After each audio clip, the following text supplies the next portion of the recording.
the police have arrested Andrew Mountbatten Windsor. It's an extraordinary revelation and development on this story involving the Epstein files and all the allegations that have been swirling around about Andrew over the many years, from Virginia Giuffre, now sadly deceased, and since then, and certainly what's been contained in the Epstein files as released in the last few weeks. But the police have arrived at Sandringham Estate this morning, where Andrew has made his new home. It's his 66th birthday today.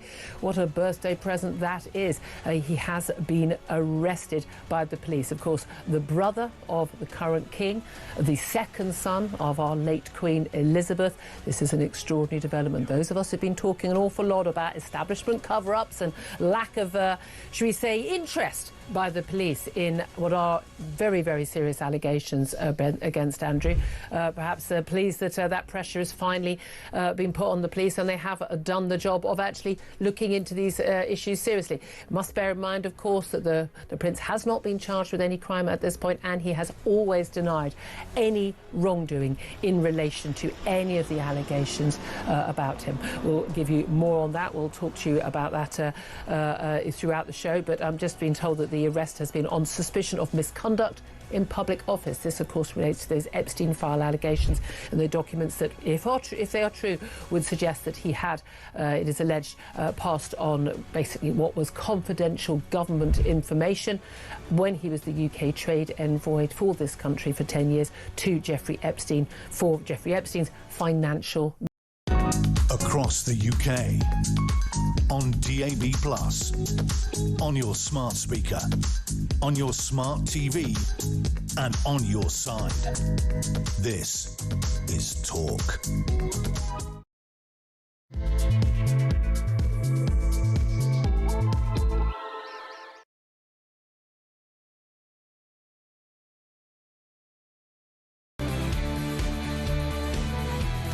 Three minutes past 6, top of the morning, one and all, the start of a very busy week.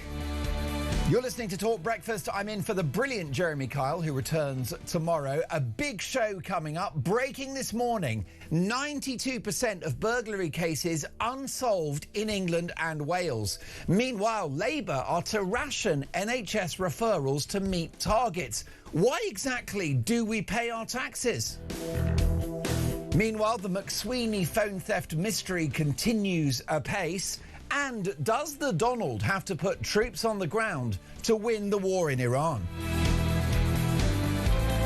Lots of big names on the show this morning. One of the finest journalists in the country, Trevor Kavanagh. We've got the brilliant Edwina Currie, former government minister, and Michael Gove live on the show. Plus this morning, Prince Harry thinks he can have a reunion with his father, the King, this summer, and he's going to bring Meghan and the kids. What planet does this man live on? And I've got an important question to all of you this morning, 4 minutes past 6 on a Monday morning, as you go about your business. Alarm clock Britain, getting up, putting a shift in, putting more in than you take out. Here's my question. With the highest energy prices in the developed world, the highest youth unemployment in Europe, with non-existent growth, the lowest in the G7, is Britain broken? Because the media and political establishment don't think it is. Why? Well, because they've got pots of cash and no mortgage. But you live in the real world, so please answer that question so the elite can actually wake up. Is Britain broken? My number is 0344 499 1000, and Tommy is taking your calls this morning.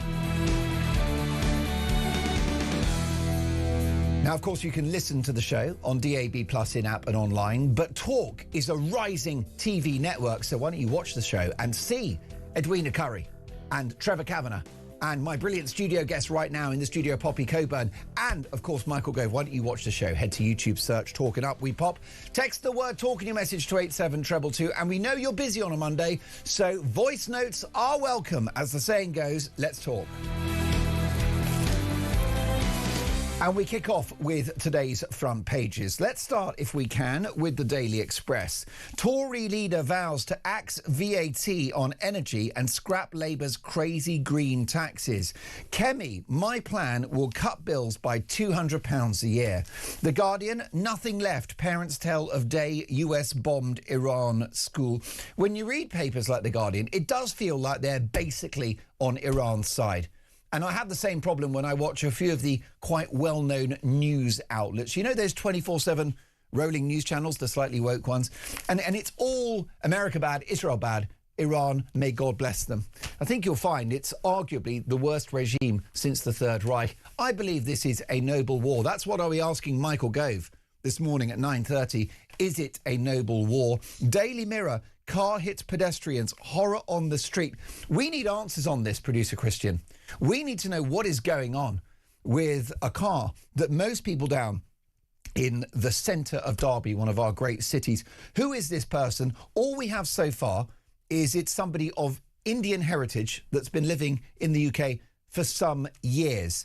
But I'll be honest with you, this is a tragedy. Luckily, no one has died, but 7 casualties. And I understand 1 or 2 of those life-changing injuries. It's a devastating crime.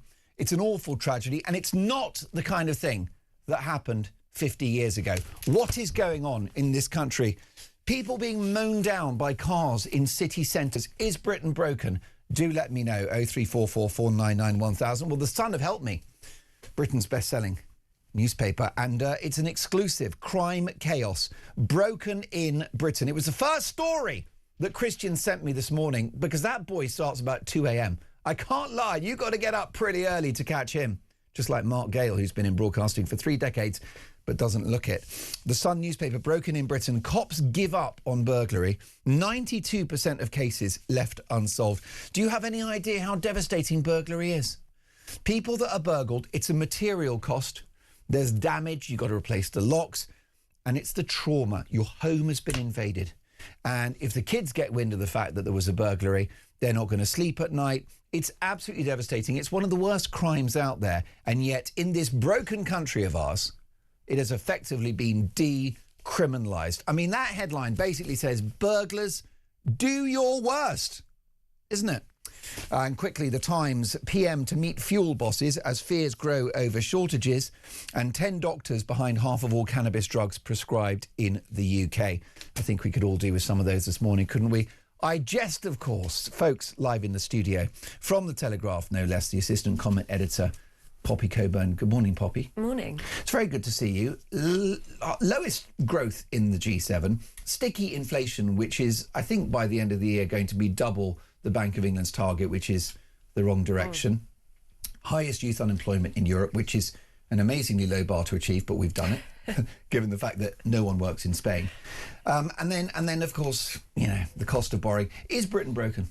Yeah, of course it is. I mean, I find this question absolutely mind-boggling because politicians will usually be asked, do you think Britain is broken? And across the spectrum, beyond, I think, 2 parties, which is Reform and the Greens, who are their own version of left and right populists, most politicians will go, well, no, I don't think Britain's broken. And they talk about it in a way as if you just point out all of the things that have gone wrong, you're somehow doing Britain down. You're somehow not being a patriot. Yeah. But I think that's ridiculous. I mean, this is appalling. Our growth levels are so low, and this is under a government that ran on a platform of we're going to bring back growth. Gilt yields are also at 5%, so interest rates, debt, they're going up. If you've got a mortgage, you're completely screwed. And at the same time, the government's response to a cost of living crisis is to say we're going to give more money, more handouts to people who are not working. But if you are working, if you're struggling to get by, sorry, you're just going to get hit with higher tax rates. So most of course definitely. It's broken. And we've had the return of the old enemy of unemployment. Now, you're too young to remember unemployment in the 80s, but it was a social blight and it was a drain on the economy, of course, a massive burden for the welfare state. Mrs Thatcher had 2 big challenges when she won power in 79, which is to tackle inflation and unemployment. What she did, she went for inflation first, which caused unemployment to rise further. Talk about tough medicine. But by the mid-80s, we had tumbling inflation and then, of course, an economic boom. By 87, we were a global economic powerhouse. So it took 7 years. But we're going very much in the opposite direction under this regime. Well, that's what I find really frightening, because the response is not look, we're going to have to take some tough measures, but 5-10 years' time, it's really going to pay off. So this is bitter medicine, but eventually we'll find a cure for our problems. Instead, it's, well, what can we do with the money that we already have? How can we not upset anyone? Let's just move more cash around the economy and not actually make any serious decisions. And that's why Keir Starmer is such a dangerous Prime Minister. He doesn't actually seem to want to be a leader. He doesn't want to make any tough decisions. He looks like he's about to cry half the time when he's doing PMQs. He does. I agree with you. I think he's mentally not in great shape. I think he looks awful. Yeah. He's physically quite bloated. Yeah. And sweaty looking, doing his best Andrew Mountbatten Windsor impersonation whenever he's interviewed. And rabbit in the headlights. I'm amazed that this esteemed lawyer is still so bad at communicating. Well, absolutely. And he can't even talk to his own MPs, which I think is the most astonishing thing about Keir Starmer. You know, again, he was supposed to be our top lawyer, top prosecutor at one point, and he looks like a rabbit in the headlights. Yeah, I mean, if that guy's defending you, you're going to the chair. Yeah. I mean, decide on your last meal now. Frankly, it is odd. And there was that lovely piece, and I might dig it out if I can, from the Sunday Times 2 weeks ago, and it was insiders speaking to Steve Swinford, their political editor, saying this man is singularly unimaginative, the least curious politician I've ever encountered. Yeah. And someone that doesn't care about people, and all he wants to do is bury himself in the detail of policy, but has got no judgment, no instinct. He thinks nothing. The problem is a lot of people in this country, particularly within the political class, think if you just stand very still and you put your head down, then maybe things will go back to the way they were before, when we used to have economic growth and the economy wasn't constantly on fire. But that's not how it works. You don't get to just opt out and not make any decisions. By choosing to do nothing, you are making a choice. And that is what I find so frustrating about this Labour government. They have a massive majority and they have done nothing meaningful with it to actually help our economic problems. They've only actually made life more difficult for working people by slamming taxes on them and then going, oh, why is youth unemployment so high? Well, it's because you taxed young people out of being a viable employees. It's because of your own policies. And then they just go, oh, OK, I'm scared now, I won't do anything else. And you are a younger person and gainfully employed with a glittering career ahead of you. But you'll have friends that are maybe struggling to get work in your age group. Can you explain to my viewers and listeners, some of whom may be of an older flavour, why youth unemployment is such a blight on society, why it's so damaging, why it goes beyond the fact that young people are not able to earn money? It's bigger than that, isn't it? Yeah, well, I mean, all unemployment is horrific for people that are experiencing it, but particularly for young people who are supposed to be at the start of their careers, because that first decade when you're in work is really vital. That's when you're trying to get up on the career ladder. That's when you've got, you know, the time, the energy to really put in a hard graft at and to take risks as well, because there's less at stake. You're not married. You haven't got a mortgage. Bingo. No kids, right? If you are in patchy employment or you cannot even get a starter job to begin with, that is so damaging for you. It also, I think, leads to a lot of fatalism when people are employing. I mean, I've seen stories about people putting out 200 job applications and they can't find a job because no one wants to take a chance on a young employee anymore. It's devastating. I mean, some of them can't get past. They can't get past AI now, can they? Yeah. Well, actually, that's one of the great scandals of the country. The HR nightmare.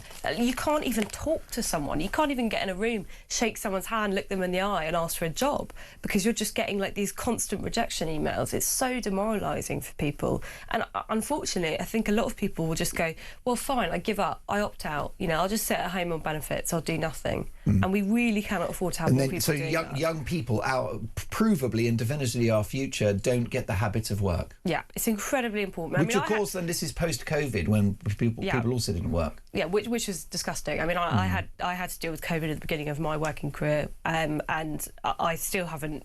I don't really think anyone from my generation has properly recovered from it, just in terms of how awful it was when all the rules were suspended. And we're still paying off the debt, by the way, but that's another story. But with teenage work, I mean, I had a teenage job. I used to work in a Tesco. I did some waitressing gigs. And as you say, it gets you into the right mindset for work. What was it like working for Tesco?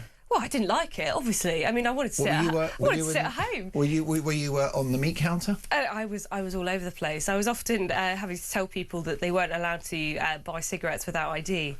which often meant that people were swearing at me quite a lot, which was fun. Ideal. Was fun, but but that's work. I mean, you have to learn that if you want money, if you want to go on your holidays, if you want to get your nails done and your hair done, then you've got to work. That's a really important lesson to teach teenagers. It's too late to enter the job market at 27. Front page of the Sun newspaper, Poppy Coburn, exclusive crime chaos broken in Britain. Cops give up on burglary. 92% of cases unsolved.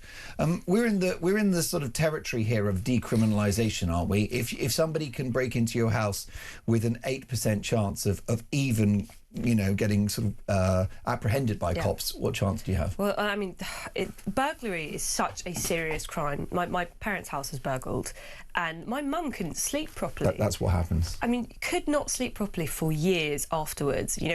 Double locking every single window, every single door. We even got CCTV installed just because it's so frightening. And of course, it wasn't solved. What the police actually told us was, well, there's a man who's hitting all the houses on this street, but we haven't found him, and you're not going to get your stuff back. I mean, what kind of lesson is that? So they know there's someone going around hitting all the houses in the street. There will be cameras, but there's no follow-up. It's because, as you said, it's been essentially decriminalised. It's deprioritised. Even though a burglary can often lead to violent crime because someone is in your house.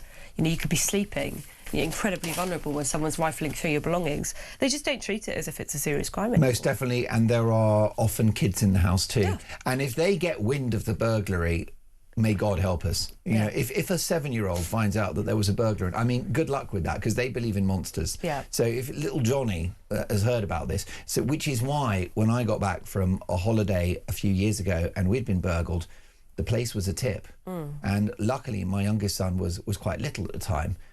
And I just went straight into acting mode. I gave it the full Meghan Markle, actually, right? I became a complete thespian. And I just said, oh my goodness, what a mess. That cleaner's in big trouble. She did a really bad job. And he's like, oh, OK. And because I had to protect him from this. If I'd given him the whole unfiltered truth, then you don't even want to think of it. It's really frightening. Even as an adult, it's frightening. All day long. The Daily Mail, betrayal of the strivers. This ties in with what you said earlier about a pay rise for those on benefits. And of course, it's people at the bottom end of the economic ladder who will get help with their energy costs too, like the middle classes are not struggling. MPs and benefit claimants are to receive bumper payments this week to help cushion them from the cost of living crisis. Rachel Reeves last week ruled out blanket measures to help families cope with the energy emergency triggered by the war in Iran. Well, it's interesting, isn't it? Because I'm minded to look back at was it 43 days of power of Liz Truss? And at that time, the cost, even after her disastrous mini budget, the cost of government borrowing was lower than it is now. It is now. Ironic. Unemployment was non-existent at that point. Inflation was just around 2%. Bad, but manageable. Manageable, we'll take that. Yeah. And Liz Truss, terrible, evil Liz Truss, was able to help everyone with their energy bills. Now it is just those on handouts. And this will stick in the craw for listeners and viewers to this show who the government think are rich because they pull in 50 or 60 grand a year, who are going to have no support. It's disgusting. I mean, I have to use the word disgusting because the more I look into this stuff, the more infuriated I am. The taxes that I pay into the system, I get basically nothing back. Genuinely, I get nothing back. It's not like my bins are collected. It's not like I get any handouts or support for my energy bills, which are soaring. It's not like I get any support for the astronomical cost of rent and I can't afford to buy because the housing market's so messed up. I mean, and it's not just me. A lot of people will feel like this. They are working really, really hard. Money is tight for them. They don't feel rich. And yet they're constantly being attacked by the government and told, oh, no, you're not part of the class of working people that we stand for. Actually, it turned out that working people seemed to mean everyone who didn't have a job, which was a little bit of a weird Labour, use of language there, wasn't it? Well, it's the classic Orwellian double speak, isn't it? Yeah, so we'll help people who aren't working, but actually, if you are working, well, we've got nothing to do for you, unfortunately. And this is what I find so annoying about when people say we're doing support for the cost of living crisis. We're giving help to people with their energy bills. So the government does not set the price for these things. The government should not set the price for energy costs. There's no such thing as support. Actually, what it is taking money from one group of people in society and handing it to another group. And you cannot keep doing that without the social contract breaking down, because the people who are constantly being shaken down for cash are going to say, hang on, what am I getting for my money? What am I getting back? If there is no incentive to work hard and strive, it doesn't end well. No. History teaches us that. No, of course not. You are listening to Talk Breakfast. It is 6:20. Next up, Labour to introduce rationing in the NHS. I kid you not, we've got the inside story.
Breaking news and Talk Breakfast.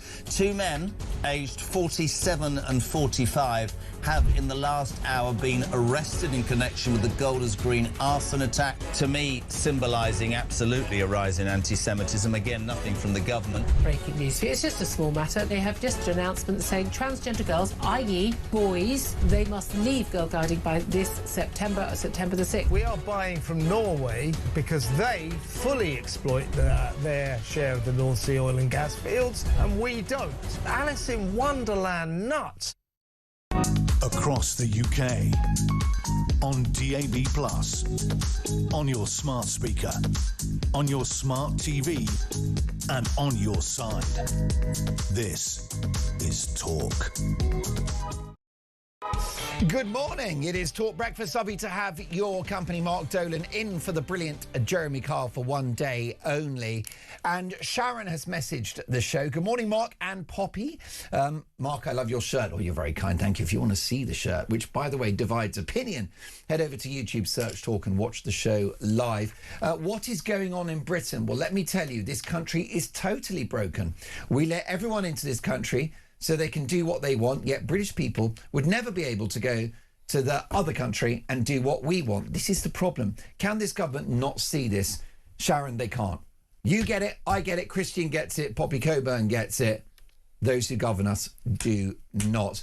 Partly, I think, Poppy Coburn, because they don't live in the real world. They're not waiting for GP appointments. They're not struggling to get on the housing ladder or worried about school places for their kids. No, of course not. I mean, as we could see at the weekend, MPs like Stella Creasy just want to dance to silent discos and talk about togetherness and... Well, she's dead posh. I mean, she's the very symbol of the modern Labour Party, isn't she? Well, exactly. She's a toff. Well, I mean, no disrespect. But don't tell me that you're like down-to-earth woman of the people. I just find this whole posturing about how they care for vulnerable people and how like nasty and evil the right-wingers are. Meanwhile, they're actually shafting the working people in the country who cannot afford to live properly. That's the real cost of living crisis, the people who don't get the handouts from the government but still have to go to work every morning.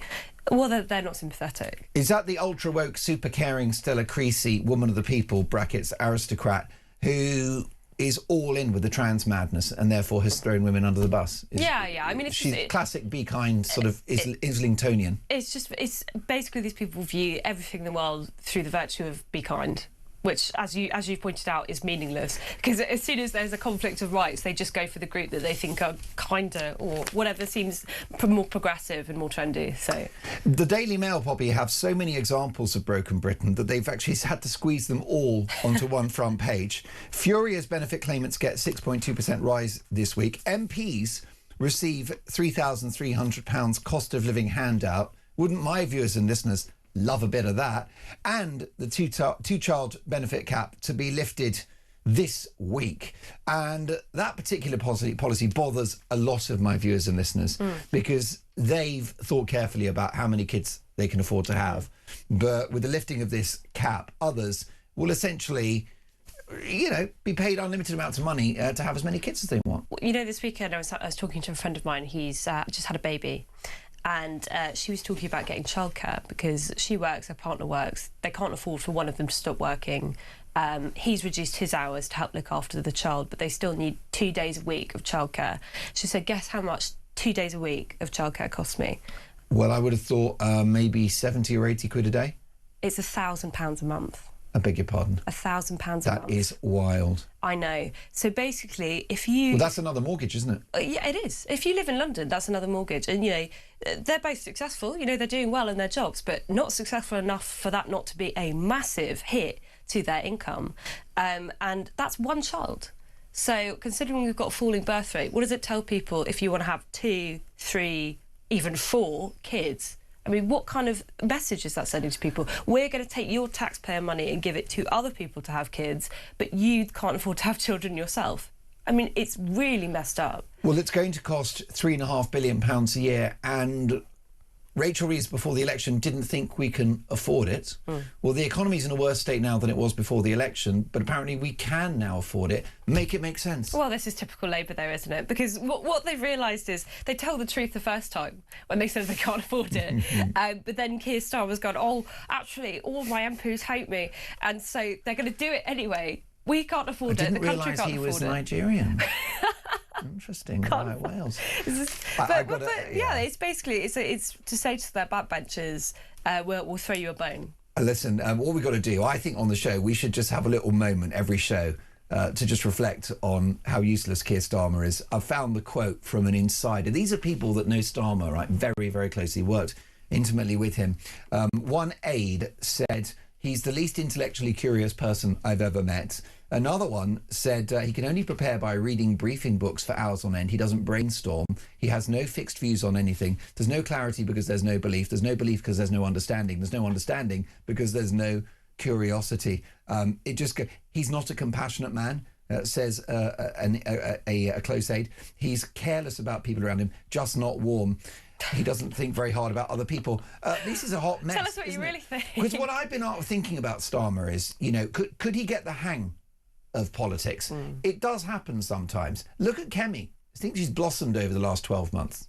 She's found her voice. I'll be asking Michael Gove, her best mate, later in the show whether it's too little too late and whether she created that space for Farage to, win so many headlines so much. But, Starmer, so what is your latest appraisal? Because a whole bunch of the political experts I speak to say he's toast and it's basically the beginning of the end after May. A lot of people say, no, there's no candidate that the party can unite around and he'll cling on. What do you think?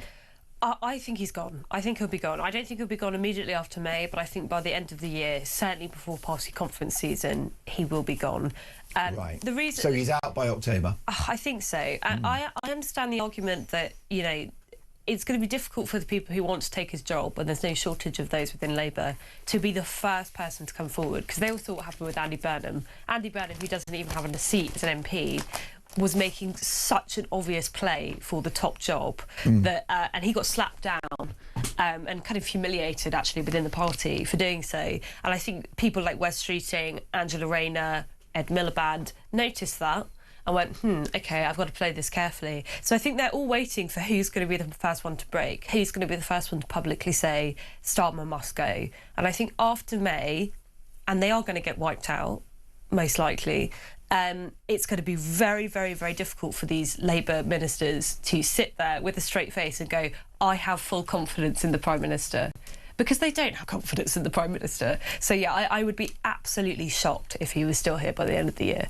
Front page of the Daily Telegraph, Labour to ration NHS referrals to hit targets. The NHS is to ration hospital referrals as Labour scrambles to meet its pledge to cut waiting lists. GPs have been ordered to consult on at least 1 in 4 referrals rather than sending them to hospital to reduce unnecessary appointments. I've never met anybody, Poppy, that was sent to hospital unnecessarily. I mean, I had my own experiences with the NHS last year. I was very unwell, and I actually was in A&E when I got the phone call finally back from my GP saying, oh, by the way, I got the results from that test back that was delayed 3 times because we kept losing it. You've got to go to hospital right now. And I was like, yeah, thanks. I'm already here. Like, brilliant, you know. Correct. But I mean, you're completely spot on. People can't even get an appointment in the first place. This is the reason so many people end up clogging up the hospitals that they pay for, because the system isn't working, you know, because GPs have too many patients, they don't have enough time, they don't have enough resources to actually answer them, and so everyone's being tossed around and they're not actually getting the care that they need. It's appalling. We have to be fair to Labour to a degree, don't we? They haven't broken Britain in 18 months. A lot of this is legacy. No, it's the Tories. I mean, a lot of it is, it's not just decisions that the Conservative Party made, it is the decisions that they didn't make. And actually all the things we've just attacked Labour for, which is kind of like sitting on their hands and twiddling their thumbs and not really doing anything, the Tories are guilty of too. I mean, it's taken decades to get to this position. And we cannot deal with another decade of inaction. What do you think I should ask Michael Gove? Because I think a simple question is, why did the Conservative Party become so left-wing in power? Is that a reasonable question or not? It's a completely reasonable question. I mean, look at all the things... Because he'll deny it. Oh, we weren't well, left-wing. The facts are very clear. That's my Aberdonian accent. I mean, what's the worst piece of legislation that's introduced in the last 10 years? Net zero. Bingo. Who introduced net zero? Theresa May. Theresa May, the Conservative Who Party. called herself proudly woke a few months ago. By the way, who else was an eco-warrior? Boris Johnson. Mm-hmm. It was Boris Johnson. It was the Conservative Party that slapped the 74% marginal tax rate on oil and gas, and we're now having to pay an extraordinary price for it on the international market. So these are all the questions that I would put to anyone who is still defending the Conservative Party. Why on earth would I waste my time and waste my vote on you again when you have not proven to me that you've changed? Is this Labour government about to reopen the doors to mass immigration from the EU? 6:32, this is Talk Breakfast.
Across the UK, on DAB+, on your smart speaker, on your smart TV, and on your side. This is Talk.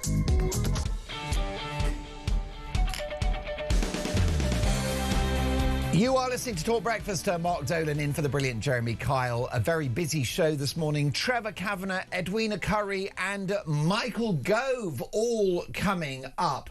Daryl in Blackburn. Good morning, Mark and Poppy. Where is Keir Starmer going to give his speeches from now that the schools are shut for 2 weeks? Very good point.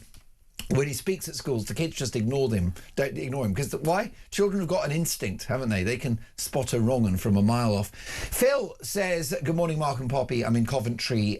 Started at 6 a.m, again, as usual. I'm 62 years old. Is Britain broken? Well, the British people feel broken. Any government that allows what's happening to our country to happen and then actively allow it to continue is traitorous and should be locked up. Morning, Mark and Poppy. This is Chris in Southend. People have very short memories. What's happening now is exactly what Blair and Brown did when they had power. They robbed the taxpayers to create a benefits crisis. And Bill in Cheshire. Good morning, Bill. How are you? Thank you for listening to and watching the show.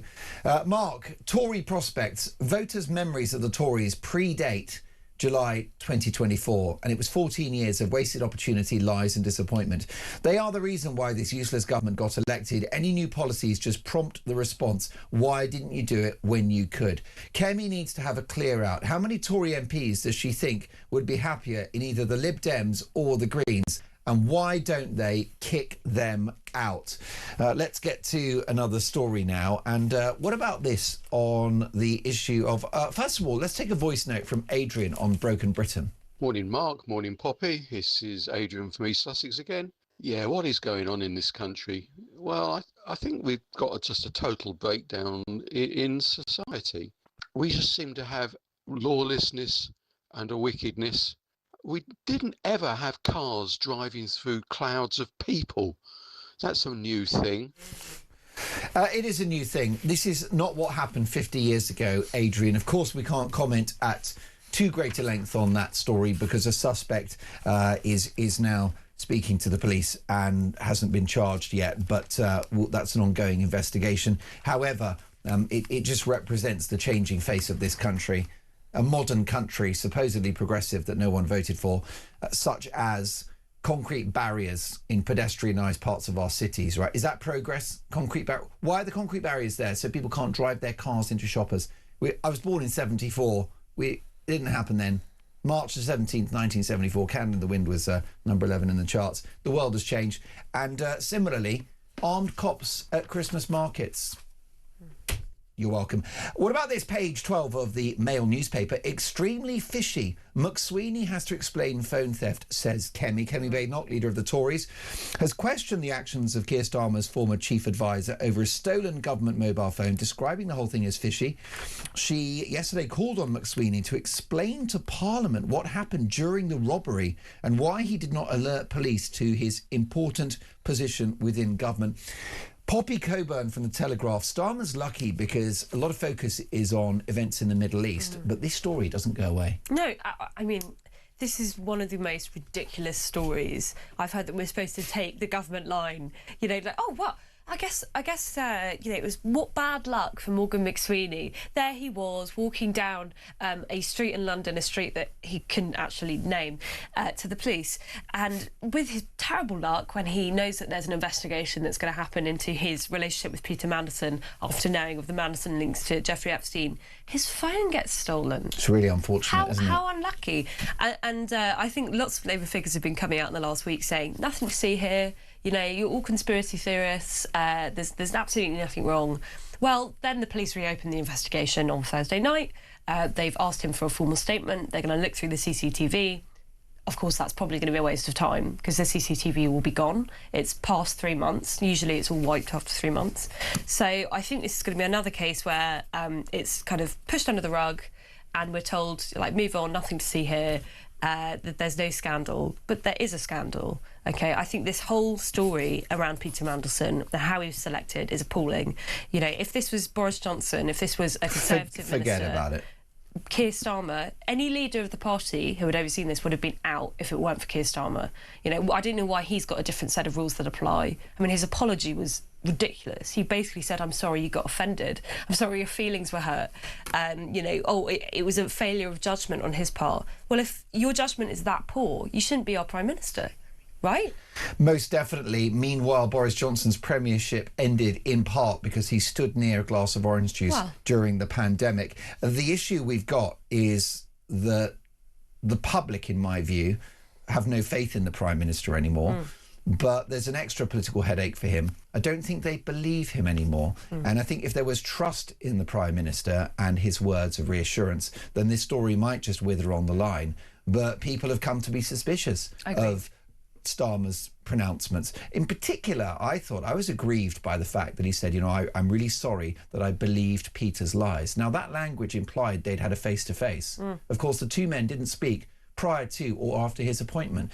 To me, that's effectively lying, and I think the public are wise to it. Well, it's just the entire process of Peter Mandelson's appointment raises serious questions about the ability of Keir Starmer to lead the country. Okay, either he's so negligent that he didn't bother to speak to him, or he's totally dishonest, as you pointed out. I'm not sure what's worse, incompetent or a liar. I'll take a liar all day long. My dentist, who is a German Vietnamese, he said, he was talking about Donald Trump, and he said, well, this is interesting what's going on in America. He said, I quite like Donald Trump. He's the honest liar. It's the idea that it's priced in that Trump's full of rubbish, but there's no pretense of I'm a good human being, and he'll be honest some of the time, and you just take your chances. Well, I think that's key, right? He doesn't pretend to be anyone other than the person he is. Keir Starmer campaigned on change, campaigned on being a good, honourable man. Good, honourable man, unlike these horrible sleazy Tories. Grown-ups back in charge. Grown-ups back in charge, and what is it? Week 1, the Lord Ali clothes scandal. Haven't forgotten that one. This is a multi-millionaire that didn't pay for his own spectacles. Let's take a listen to Kemi Badenoch talking about this fishy phone theft on Sky News. For him not to have told the police or the security services, I'm afraid, is fishy. Let's get back to this is the man who advised. This is the man who advised the appointment of Peter Mandelson. Something we've now seen has been a huge cover-up, lots of lies. The Prime Minister saying he didn't know the extent of the relationship. Of course, they're fishy. Are you saying Morgan McSweeney is lying? I don't know whether he's lying. I said the whole situation stinks. Why is it that when they knew we were going to be asking for documents and all the messages that he sent, his phone mysteriously disappeared, and he didn't tell the police at the time who he was? That is extremely fishy. I stand by that. It is not a conspiracy theory. Questions need to be answered, and he should come into Parliament and explain what happened. Yeah. There you go. There's Kemi. Listen, it is pretty wild what's going on, isn't it? Now, we're going to hear from the incredibly illustrious Education Secretary, Bridget Phillipson. What an intellectual powerhouse she is. And here are her thoughts on the McSweeney phone theft. What happened here, which we all know, is that Morgan McSweeney was mugged, reported that to the police, followed all of the processes that were asked of him. And I do think, I'm not questioning that. And I do think some of this wider coverage is drifting into drifting into conspiracy theory territory. I'm not questioning any of that. Well, there you go. I mean, look, a picture emerges of a government just always on the defensive, always on the back foot. Well, yeah, I mean, also, I'm sorry, Bridget Phillipson, she could barely keep a straight face when she's saying this conspiracy theory line. I know. I mean, they know it's rubbish. There is perfect grounds for legitimate doubt of the story that we have been fed by the government, because even they have admitted that it turned out Morgan McSweeney left out some key details. So why are we supposed to accept that this is beyond the realm of reasonable discussion? Most definitely. We're talking about the Tories a lot today, and it's funny because they're announcing all these different things, such as scrapping stamp duty. A couple of days ago, Kemi said she's considering banning the burqa.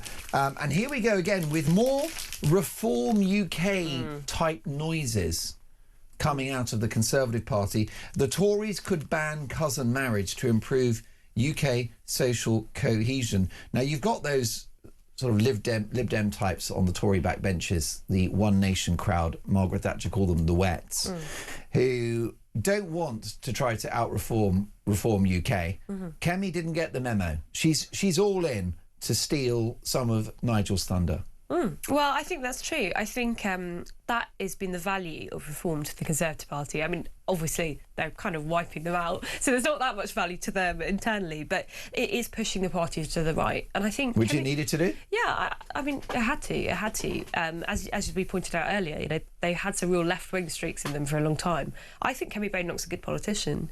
I think, unfortunately, she's surrounded by people who are perhaps not quite as good, who are, leftover kind of legacy types from the old kind of Conservative Party. But I think she does care about trying to make things better, and I think she has been improving. The question is whether or not that's in time, whether or not people are going to actually put their trust in the party anymore. And I think, frankly, they're probably not. Well, what I'm hearing all the time from many of my viewers and listeners on Talk Breakfast is that she's a nice lady, she's impressive, she's a natural Conservative in my view, she's a very authentic politician, she's instinctively right-wing, she grew up experiencing socialism in Nigeria. The truest Conservatives are the ones that have experienced leftism in all its glory. They're the best Conservatives. But, what they're all saying is fine, Kemi's great, but we're not listening anymore. Yeah, I think so. I think that is unfortunately the case for the Conservative Party. They had an opportunity and they didn't really seize the nettle, and now Nigel Farage has come in and taken the space for the right. People want change. Most definitely they do. Look, lots more stories to get through.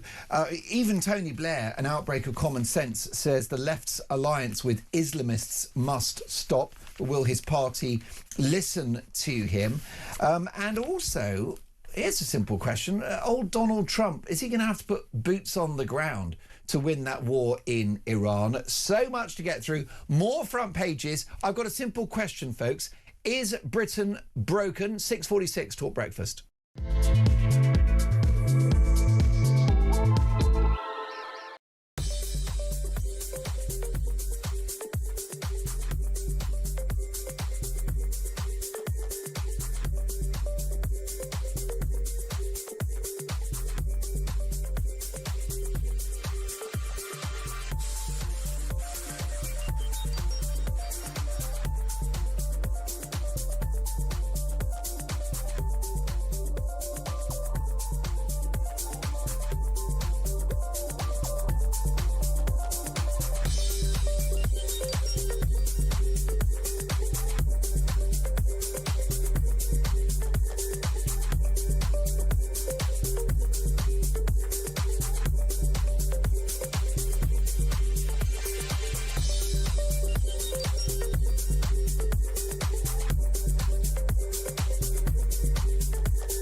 Welcome to Down the Local, the show that goes from pub to pub across the country, speaking to the punters about the subjects driving us all nuts at the moment. That's Rachel Reeves, Rachel Thieves, Rachel McCounts. I don't really know Meghan Markle. I know Meghan Markle's from Suits, and that's about it. I don't know about anyone else, and I don't know where this is going. I have 0% beard, and I feel raising the flag, I think, is symptomatic of this desperation. Is public transport good value for money?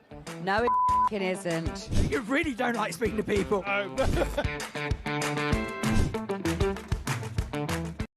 Across the UK, on DAB+, on your smart speaker, on your smart TV, and on your side. This is Talk. You are listening to Talk Breakfast. Mark Dolan in for the brilliant Jeremy Kyle. So much coming up today. Edwina Currie, Trevor Kavanagh and Michael Gove all on the show this morning. We've got a message from Damon in Wigan. Good morning, Mark. So, MPs are to get over £3,000 in cost of living support. Disgusting. I'm an army veteran. I won't receive a penny and I'll carry on suffering. And yet, once again, the elite look after themselves. Why did I serve this country to be treated this way by the elite? Well, I agree with you, Damon. The elite that believe in open borders and haven't made a connection between our crumbling public services, our anemic economy, the unavailability of housing and mass uncontrolled immigration. Forget about the boats. I know about the boats, obviously. What about the legal immigration? That's the elephant in the room. Anthony says, good morning, Mark, and good morning, Poppy. Why hasn't anyone looked at the cell site or the mobile mast records that covers the area where McSweeney's phone was allegedly stolen? At least they'll be able to tell if two phones were together at the same location. Tony, you're so right.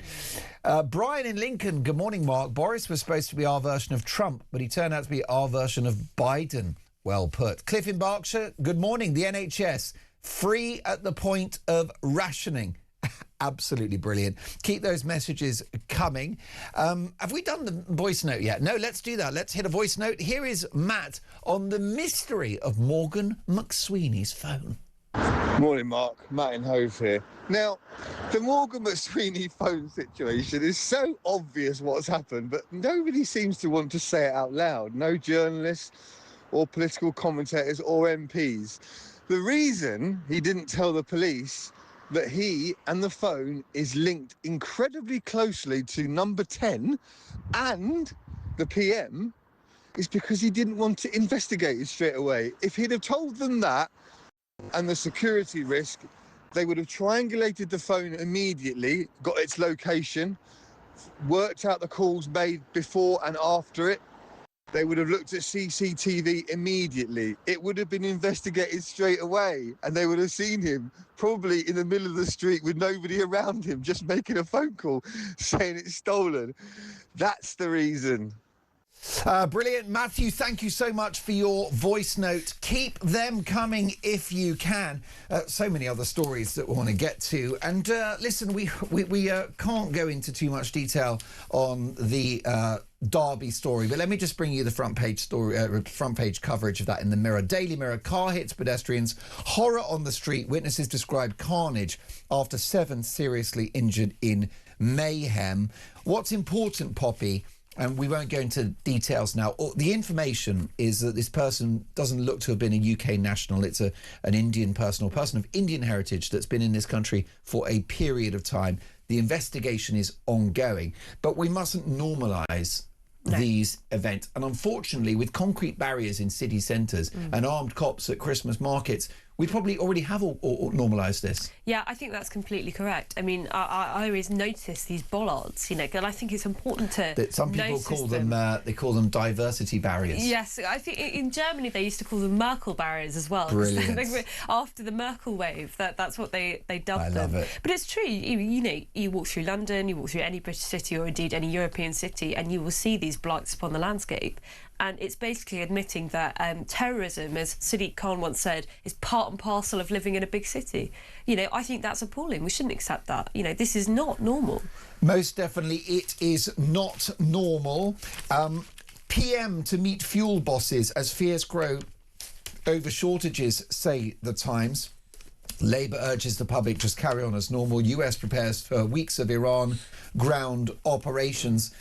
I do believe that this war will end sooner rather than later. Labour have got all their fingers crossed that this is sorted by the summer so they don't have to extend the energy cost cap. Yeah. But if they have to continue to support motorists, well, then it's going to be a nightmare for the Treasury, isn't it? It's going to be an absolute nightmare. I mean, first of all, if they want to help motorists, they cut fuel duty. But the reason they're not going to do that is because the financial straits of the Treasury are so poor that they can't afford to lose any taxation revenue, which is the truth that they're not telling us.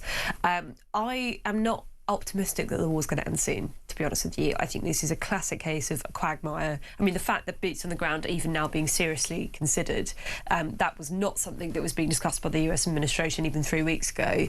I think the argument will be that Trump has to continue to escalate to reopen the strait because Iran at the moment has no incentive to back down.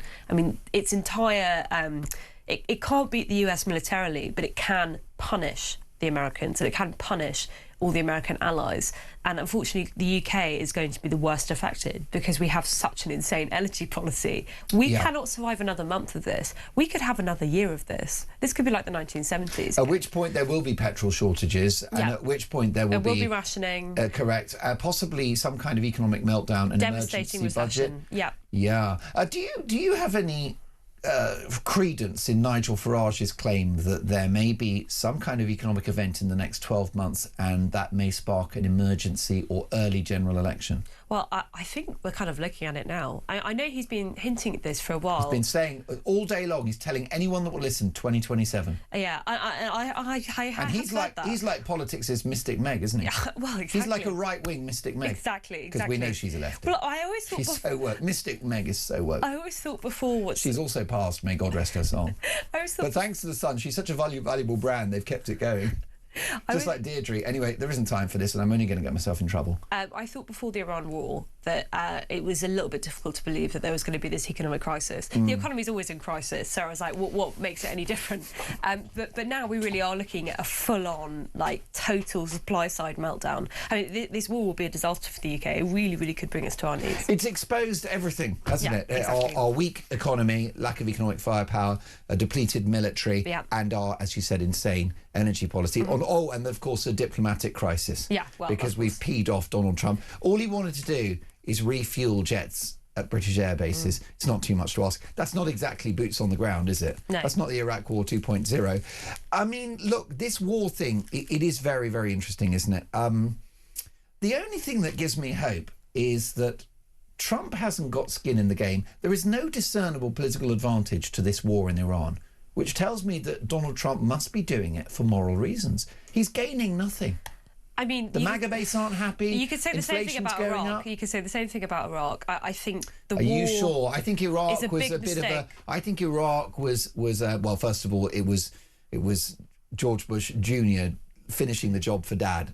Yeah. Who should have gone into Baghdad back in the day. But they justified it on moral grounds. Right. That it was a moral war. I mean, by the way, every time a politician says this is a moral war, you should immediately think... Run for the hills. Yeah, run for the hills. Because what works in war is strategical strikes, which Trump has historically been very good at, right? You have a target, you have a clear rules of engagement. This is what I want to get out of it. It's quick, it's painless, at least for you, not for the enemy. If you have an open-ended goal, which is something as wide as toppling the entire Iranian regime, well... that's going to be a lot more difficult than taking out Maduro. I mean, that's a serious conflict that will require boots on the ground. And as you point out, it's not popular. I think you're being a bit of a negative Nelly on this one, because I already think that the status quo is better than where we were 3 months ago.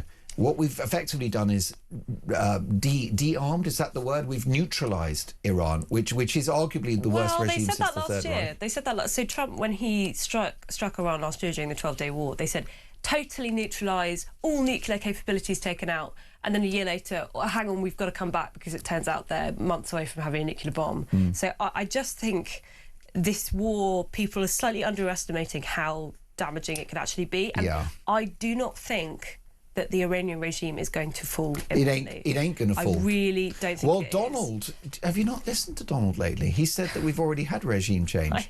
And he said we get new people every 3 weeks. But I keep blowing up the new ones. I have to keep blowing them up. When they don't agree with me, we have to blow them up again. And, I mean, we are living through interesting times, are we not? I think, actually, even though you are young, I'm not sure that you or I will have another figure like Trump again in our lifetimes. No, he's world historical. He's world historical. You know, he's... love him or loathe him, he is a real person, a real figure upon the world stage. And I certainly, if nothing else, he's changed the way I speak. I have so many Trumpisms. Is that right? Oh, did you know the other... I mean, you know, I speak as well the other job, which is being a comedian. You can love Trump or hate him. He is wildly funny. He's so funny. He's hilarious. And it's not accidental sort of David Brent funny. No. He's actively funny. So the other day he's talking about the Strait of Hormuz. He's renamed it the Strait of Trump.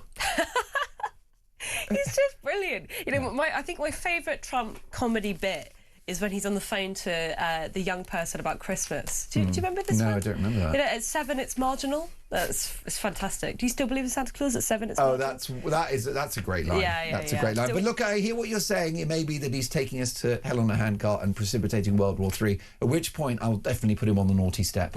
You know, and what we can hope, especially Rachel Reeves, is that this is resolved swiftly, that the new regime, whoever's in charge today, will actually cut a deal. That's the hope. But as you said, when you hear boots on the ground, it takes it into another level. And I think it's around 20,000 troops will be needed. They'd have to go onto the islands on the Strait of Hormuz. Very complex.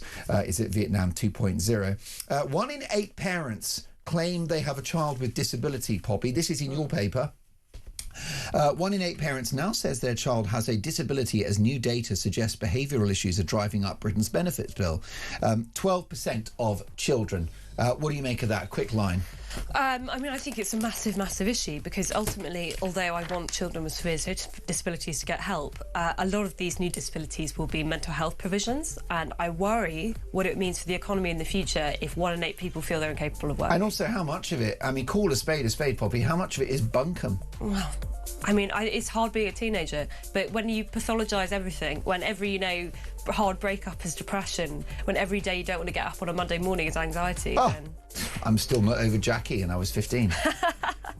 Poppy Coburn, thank you so much for joining us. Please come back again soon. Assistant comment editor at The Telegraph. Is Britain broken? This is Talk Breakfast.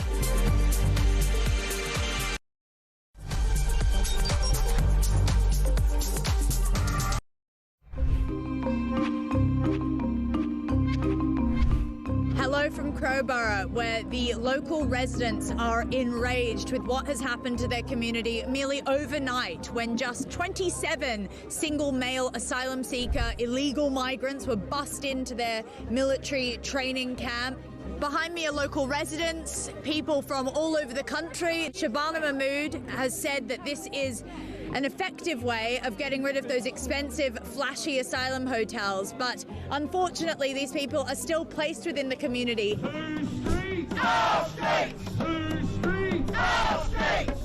Whole town is very afraid because these are unvetted men from countries that are, the government warn us not to go to. I've got an 18-year-old daughter and she gets the bus opposite camp. Do you feel safe for her? No, so that will have to stop.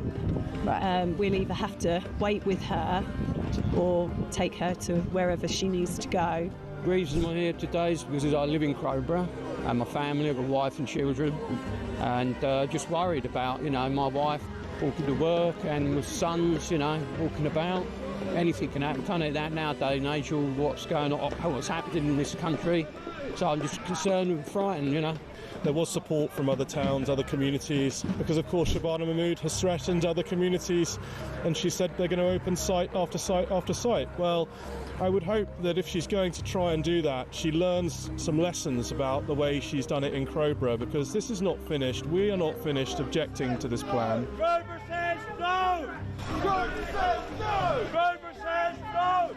We would urge her to reconsider, and whatever she does, she needs to talk to the people that she's imposing these things on. If you had a direct line to Keir Starmer and Shabana Mahmood, what would you say to them? Look after your most vulnerable first. It's your priority to look after your vulnerable. If they're bringing illegal immigrants into a camp in the dead of night, why are they doing that? They're doing that because it's disingenuous, it's dishonest, it's covert, and they're trying to keep the reality away from the local community of what they're actually doing to us. We've now got to...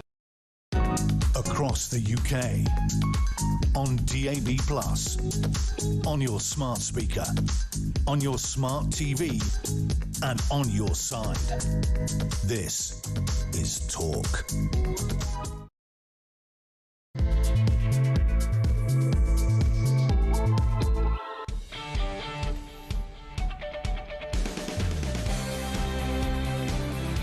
Past 7, top of the morning. Happy Monday, one and all. Mark Dolan in for the brilliant Jeremy Kyle on Talk Breakfast.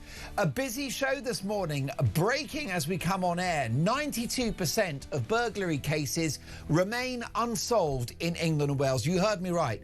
Have you just spat out your cornflakes? 92% of burglary cases unsolved. Meanwhile, Labour are to ration NHS referrals to hospitals to meet targets. Why exactly do we pay our taxes? The Morgan McSweeney phone theft mystery continues apace. Time to bring in Poirot, or maybe Inspector Clouseau. And does the Donald have to put troops on the ground to end the war in Iran? We've got some big names on the show today. Edwina Currie, Trevor Kavanagh and Lord Michael Gove, all live on the show.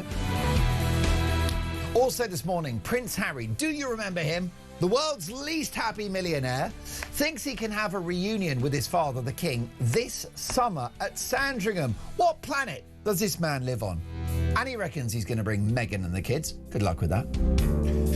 Also, with the highest energy prices in Europe, the highest youth unemployment on the continent, and the slowest growth in the G7, I've got a simple question for you this morning.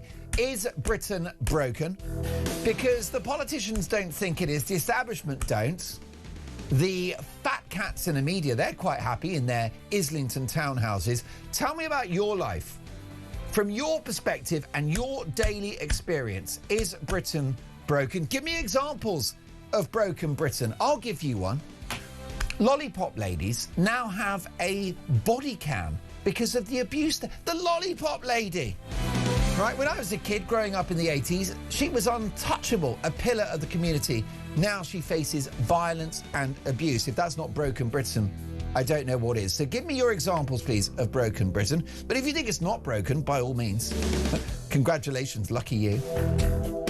So the phone number is 03444991000. Tommy's on the phones today. And what you can also do, we know you're busy. It's Monday. You're getting ready for work. You're getting the kids dressed and fed for school. So leave us a voice note. Let's get your opinions on the radio and on the telly. You can hear us on DAB Plus in app and online. You can watch us on TV. Just head to YouTube, search Talk and Up We Pop. Text the word talk in your message to 87222. Voice notes. So much to get through. As the saying goes, let's talk.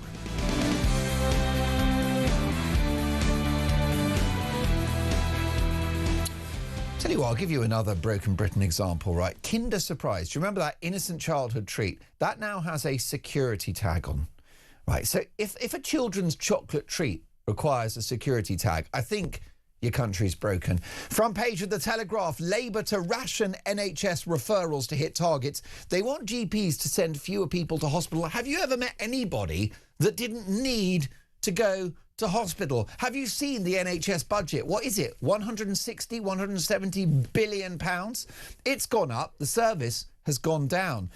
Iran vows invading US troops will be set on fire. What a delightful headline on a Monday morning. And 1 in 8 parents claim they have a child with a disability. Well, Kerry in Coventry has got some views on that. She's messaged the show. Good morning, Kerry. Welcome to Talk Breakfast. She says, Mark, I'm going to say the thing that everyone is afraid to say. Behavioural issues in children, while not all, the majority are simply a result of failed parenting, because parents are afraid to discipline their children and are too lazy to enforce the house rules. What's even more frightening is that there are leaders and politicians of the future that are our kids now. They're going to be a disaster. Heaven help us. Yes, well, read a great story in the paper yesterday, Kerry, about how gentle parenting is making life a nightmare for nurseries because the kids are out of control. And as you say, Kerry, they will be adults eventually. Be afraid. Be very afraid. I'll tell you who I'm not afraid of is Nigel Evans, because he's one of those rare common sense retired politicians, of course, former Deputy Speaker of the House, a wise man and an attractive man as well. Good morning, Nigel. Good morning, Mark. How are you? Listen, I'm very well indeed. So many stories to get through. Let's have a look at this particular story in The Telegraph. Labour to ration NHS referrals to hit targets. My viewers and listeners will be wondering why they pay their taxes. Yeah, listen, it's just gone 7 o'clock and you'll have a lot of your viewers getting ready for work, as you say, getting their kids up and giving them breakfast and basically alarm clock Britain gearing in. And yet you look at this story, and the worst thing about it is, of course, they're incentivizing GPs. They get paid money when somebody is referred back to them rather than being referred to hospitals. And I would think that doing that is really just going to increase the problems further down the line for the National Health Service. It's not solving the problem, it's massaging the problem a little bit, and that's all it's going to do. But it is all going to come back on the National Health Service at some stage, and maybe even worse. This could actually cost lives. It could most definitely cost lives. I know it's something of a simplistic parallel, Nigel, but when Elon Musk bought Twitter, he axed about 75% of the staff and the product improved and began making money. Now, I know that the NHS is a complex and more Byzantine organisation, but we're going to have to step away from the idea that money fixes this thing. Yeah, I bet, though, the vast majority of people, Mark, who work in the NHS look at it in the same way that you and I do, and despair when they look at the managers who are on incredible salaries, some of them, whilst those at the bottom rung are not earning vast sums of money, and they work all the hours that God sends because they're committed and devoted to the job that they do. And the vast majority of people who receive the care at the very, like the emergency levels, the life-saving levels, speak very highly of the National Health Service, and yet we know it is soaking money day after day, vast, huge increases being spent on it, and yet we've got problems like National Health Service waiting lists, which are going up, and the only way that Wes Streeting thinks that he can solve it is by massaging the figures. You know, the NHS trusts have gone through the figures looking to take people out where people have genuinely died and were on the waiting list. So they've been taken off, and then all of a sudden they say, look, the waiting lists are coming down in certain areas. Yeah. If you massage the figures, yes, they're going to come down. If you refer them back from hospitals to the GP, so instead of the hospitals looking after them, then yes, those figures are going to come down. But does that mean that people are being looked after better? No, the answer is no, absolutely not. Target it towards healthcare. That's what you want to do, isn't it, Nigel? I'm quite happy to pay £150,000 a year to one of those surgeons that can remove my spleen with his eyes closed. It's a rare skill, but the last statistic that I saw is that in the region of 2,500 middle managers in the NHS are on a six-figure salary. That can't be justified. No, it can't. And that's why we do need a Doge for the NHS. Somebody that's a good idea. And look to see exactly where the money is being wasted. That's a good idea. Whenever you sort of confront the NHS about these super salaries, they say, oh no, these are multi-billion-pound operations and we need people on these salaries. It's the same with local authorities. There is a revolving door of chief executives and town clerks who are all earning silly money. And every time that they retire from one local authority and go and work for another, councillors are told, oh, but we've got to pay more to attract top talent. Well, no, you don't. You don't have to award eye-watering salaries. It's far better, quite frankly, that you target the money towards those who are doing the services. You know, it's the famous thing about seeing 6 workmen around a hole and only one of them is doing the job whilst the other 5 are supervising, and in the end, to save money, they sack the guy digging the hole. I mean, it is just bonkers. Most definitely. The Sun have an exclusive front page headline: broken in Britain. Cops give up on burglary, Nigel. 92% of cases left unsolved. We are in the realms here of decriminalisation, aren't we, statistically? Yeah, we are. And it's hugely worrying that if you phone the police and they'll give you a crime number, as we've just famously seen with Morgan McSweeney, rather than turf up and to try and solve the burglary. The fact that there's so many of them and not, was it 92% not being solved, is appalling. It's 95% on phone thefts. And I tell you what, you asked Mark earlier on about broken Britain and what are the examples. Well, I'll tell you, for me, it is walking down a high street, walking into any shop, whether it's be Boots or Smith's or whatever it is, and seeing a security guard standing in the doorway because so much of the goods are being stolen.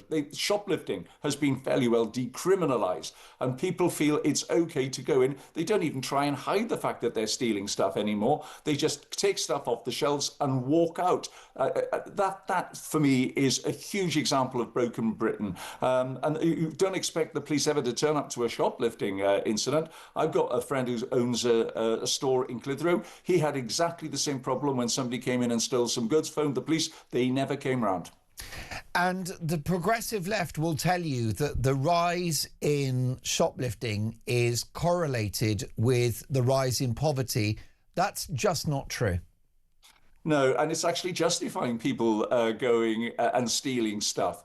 Whether it's a burglary or shoplifting, you can't justify it. You can never justify it because people are struggling. Otherwise, everybody would be shoplifting and into homes. So, Mark, no, you can never justify acts of theft, because that's what it is. Shoplifting, it's people actually stealing from other people. And in many cases, right, on independent stores, these are people who are getting up at 6 in the morning and working until very late at night. And they've put their life on the line.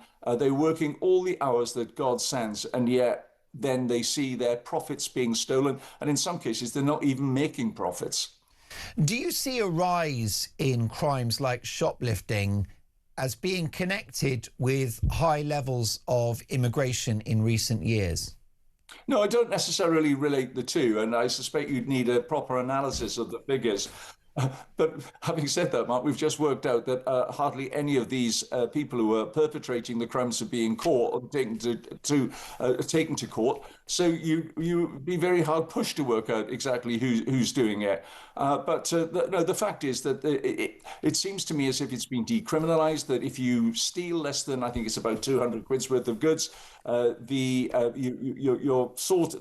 everybody seems to think that if it's under 200 quid, the police are not going to turn up. And so, that's a huge problem. You either treat it seriously or it's going to get worse. It's as simple as that. So if people think that they can walk into Boots and just pick up stuff and then walk out, and they're never, number one, going to be investigated, and number two, if they are, they're never going to be taken to court, then that is just going to lead to an increase in the amount of people stealing. It's not just here, Mark. It's happening in other parts of the world as well. But the rot first set in, I think it was in San Francisco, where in the end it got so bad, stores were closing. They'd rather close rather than, well, it was just uneconomic. They couldn't carry on in the way that they were.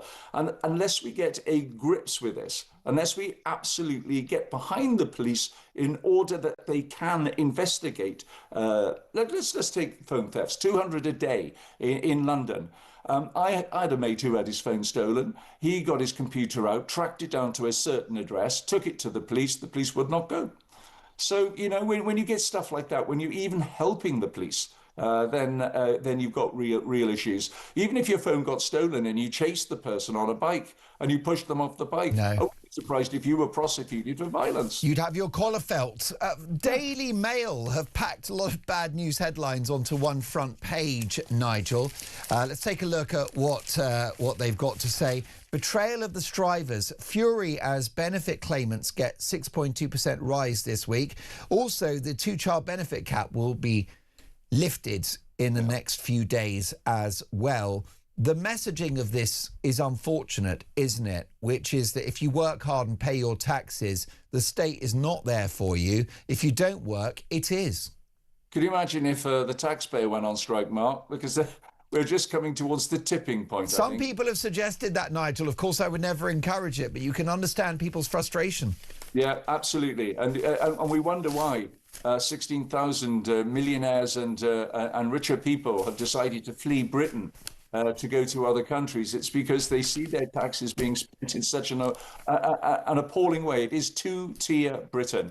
People, alarm clock Britain, getting up, working long hours, paying their taxes, doing the decent thing, and yet they see their taxes being spent in this sort of way. The French refer to it as subsidizing idleness, and yet you are then at the same time penalizing graft. People who go out and work are being taxed again and again, higher taxation. I read this morning in one of the papers that the government have decided to tax VAT on church repairs. This is something new, so that there's people raising funds to get the old church bells ringing. They've now got to find another £30,000 to pay VAT. For what, Mark? For what? These are hard-working people who are striving, collecting money to repair churches, which is a great thing to do, and yet they see their taxes then being frittered away on Benefit Street Britain.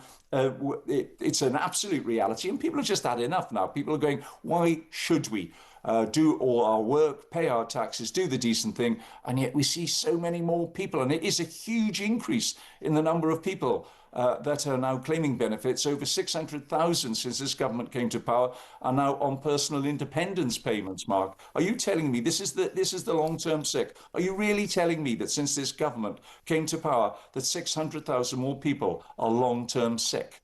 I told you he talks sense. Nigel, have an excellent Monday. We'll see you soon. Nigel Evans, former Deputy Speaker of the House of Commons, no left, prominent former Conservative MP. Your reaction to what Nigel has had to say. Is Britain broken? 7:18. This is Talk Breakfast.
current affairs, international news, letting criminals off while sending... Oi! Oi!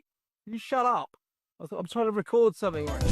Stand by for 3 powerhouse hours of breaking news, challenging views. I don't give a flying damn about international law. I think people will viscerally reject this.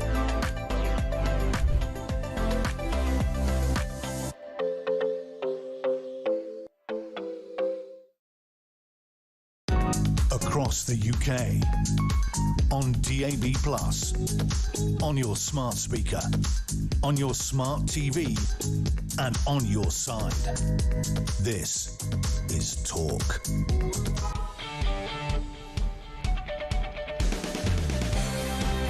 $7:21, happy Monday one and all. Mark Dolan in for the brilliant Jeremy Kyle for one day only. Is Britain broken? Stephen Barnsley, good morning, Mark. This is my very small and seemingly insignificant example of broken Britain. It's that the establishment think we have no common sense. I've just been to the gym.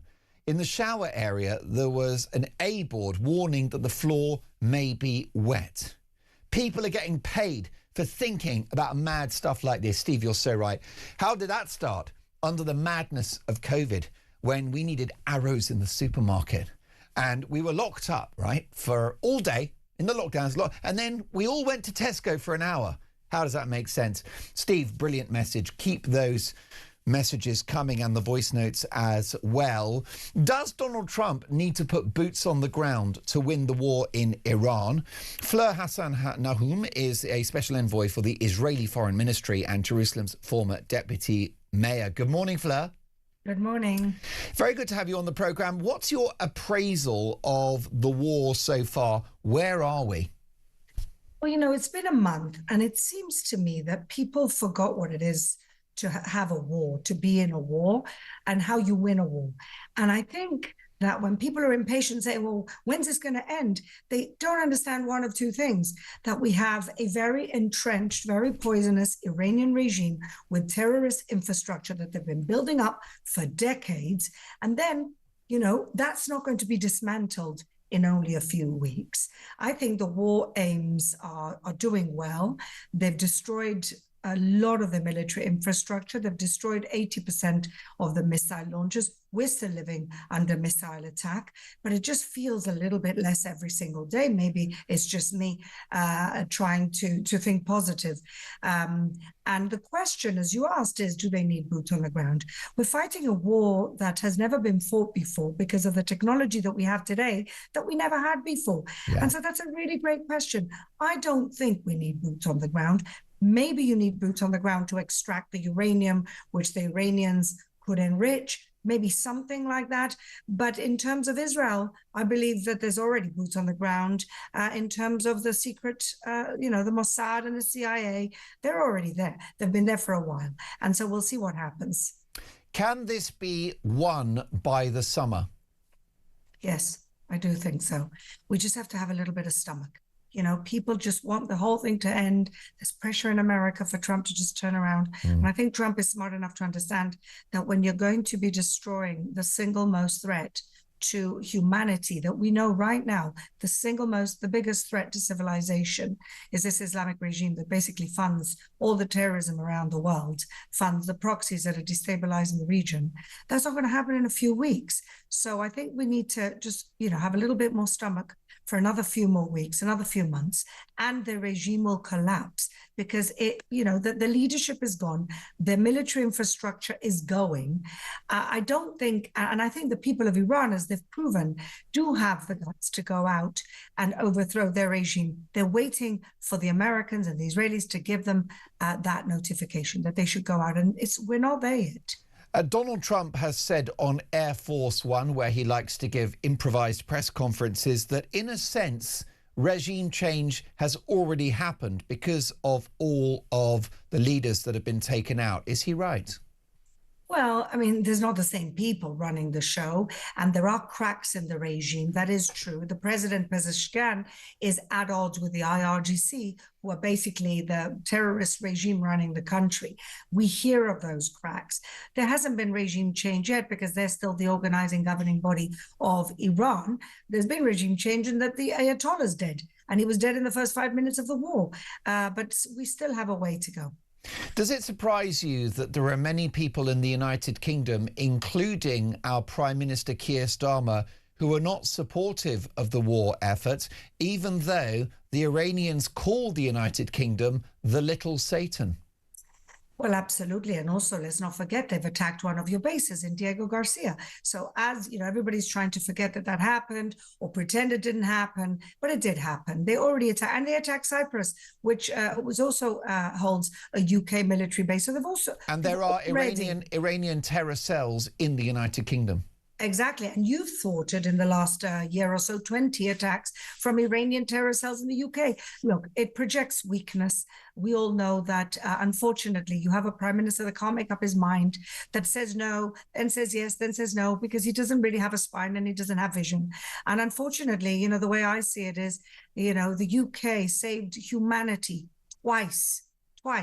And if Churchill saw what's going on now with the leadership in the UK, he'd be turning in his grave. Well, I'm glad you mentioned Churchill, because I've been looking through the history books, Fleur, and can a case be made that this Iranian regime is the worst regime since the Third Reich? I'm always saying this. You're absolutely correct. They are the worst regime since the Third Reich, and that's why they are our generational challenge. They are what we have to deal with to save humanity and to actually prevent a third world war. We don't have a third world war. This is still a regional conflict. Why? Because we're trying to prevent a third world war. The minute you get China and Russia involved, and they're very much on the side of Iran, then we have something else on our hands. But what people don't seem to understand is that these people forget what they do to the West, forget that they say they want to destroy the state of Israel, and they're amassing weapons of mass destruction. They're saying that they want to, the big Satan is America, the little Satan is the UK, the little Satan is Israel. They are at odds with the way that we run the world. They are at odds with civilization and liberal democracy. They want a global caliphate. They have attacked Arab countries who don't want Islamic fundamentalism as an organizing structure to their countries. This is who they are. And on top of all of that, they've killed 50,000 of their own people, young, beautiful people, in 2 days. They are the civilizational threat, the same way that Hitler was a civilizational threat. And we have to deal with them. And to me, it's an incredibly ironic, but beautifully ironic, that the Jewish people who were the victims of the Second World War, amongst other millions of victims, of course, now we are the people along America trying to save the world from the next threat. Yes, and I'm amazed, given what's happened in history, that in particular liberal progressives do not by default and automatically support Jewish people, but they've gone the other way, and we've seen the rise of anti-Semitism among people that consider themselves to be very kind human beings. Well, they don't know what right and wrong is because they've been indoctrinated. They don't think for 1 second that this is not a very deliberate campaign happening for decades in the think tanks and in academia and in college campuses. This is not a coincidence. It's not a coincidence that on the 7th and 8th of October, college campuses around the world were already condemning Israel for us being massacred. Yep. This is all very deliberate. Qatar, the Islamic Republic of Iran, China, they have infiltrated the hearts and minds of young people in the West, and sometimes not such young people. Fleur, I always look at incentives when it comes to politicians, and it strikes me that Donald Trump doesn't have a lot to gain personally from this war in Iran. The MAGA base are not too confident about it because they didn't want foreign wars. It's increasing inflation in the United States, the cost of petrol. And the Pentagon have recently gone to Congress asking for another $200 billion. So do you think the fact that Trump is not gaining politically, that demonstrates he's made a moral judgment about this war, that it's a noble war? I think that's fair to say. I will push back on one thing. In the MAGA base, this war is still popular. It's still 90% support for the war in his base, in his Republican MAGA base. But I agree with you. I think that ultimately Donald Trump wants to be Churchill. He wants to save the world from our generational threat. And I do think that is the calculation that he's made. He is establishing his legacy here because ultimately their regime will fall and Donald Trump will be the person to lead the liberation of the Iranian people and the liberation of our region from the chokehold of jihadi Islamic fundamentalism. The question is, will Europe be the next to fall to jihadi Islamic fundamentalism? Because ironically, I think the Middle East may do a good job in getting rid of this. And what's going to happen in Europe? That's my fear. Well, that's right. The Gulf states have been working hard for decades on Islamism. And we know that there are figures in the UAE that don't want their children to come to British universities for fear they will be radicalised. You couldn't make it up, Fleur. Before we let you go, you're hoping that the military element of this war will hopefully be concluded by the summer. As you say, it's a war, it's complex, we must be patient. What about after all of that? Is there a plan? I do think there's a plan. You know, a lot of people like to throw mud and say, oh, they don't know what they're doing. Oh, they have no plan. How can they say that? What do they know? People just really just want to criticize for the sake of criticizing. I think there's definitely a plan in place. I think there's a leadership in waiting, both in Iran and outside Iran. The Iranian diaspora is a very strong, very influential diaspora. You have an incredible country with an amazing potential. Do you think that the United States are not going to make sure that Iran becomes a prosperous country the way that Japan did after the war? I'm sure there's a plan in place. I'm confident there's a plan in place. The main thing is that the people of Iran should liberate themselves from the chokehold of Islamic fundamentalism that has made their lives completely miserable for 47 years and has pillaged their country, which is full of resources. It has pillaged the country to the point that they don't have water and food. What type of regime is this? Fleur, thank you for your time this morning. Fleur Hassan Nahum is a special envoy for the Israeli Foreign Ministry and Jerusalem's former deputy mayor. Your reaction? Is this a noble war? Will it be done and dusted by the summer? Does Donald have a plan? 0344 499 1000. Well, this weekend saw a massive so-called anti-racist march in central London. But of course, as usual with these lefty events, suffused with intolerance, hatred and anti-Semitism. And these people, they call themselves the good people, folks. Let's take a listen to our brilliant talk reporter, Samara Gill, speaking to pro-Palestinians at the Together Alliance March. They don't care about Jews, they just care about weaponising our trauma, weaponising our grief, weaponising our identities to push their own agenda.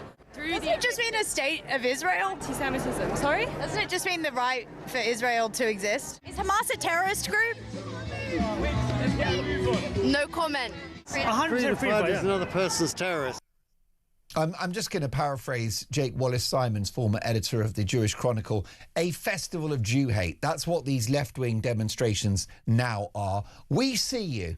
And I always back Jewish people because they are the canary in the coal mine of history. The only democracy in the Middle East, right? It's only Israel that has an annual gay pride ceremony. I think you'll find that doesn't happen too much in Gaza. So much more to come. Is Britain broken? Here is a voice note from Perry.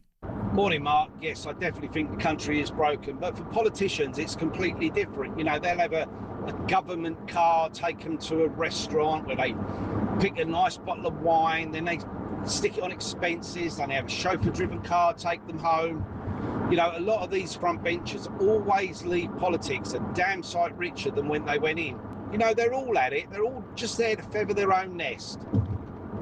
Thank you very much for that, Perry. A very considered voice note. Keep those voice notes coming. It's Monday morning. We know you're busy. You're on your way to work. You're getting food into your kids' stomach before they go to school. Busy. So drop us a voice note. Give us a call.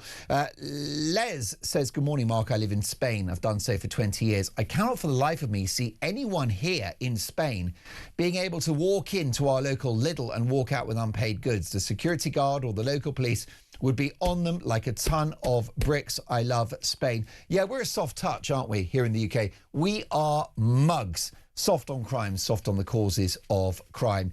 Is Britain broken? 7:34. This is Talk Breakfast.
Across the UK, on DAB+, on your smart speaker, on your smart TV, and on your side. This is Talk.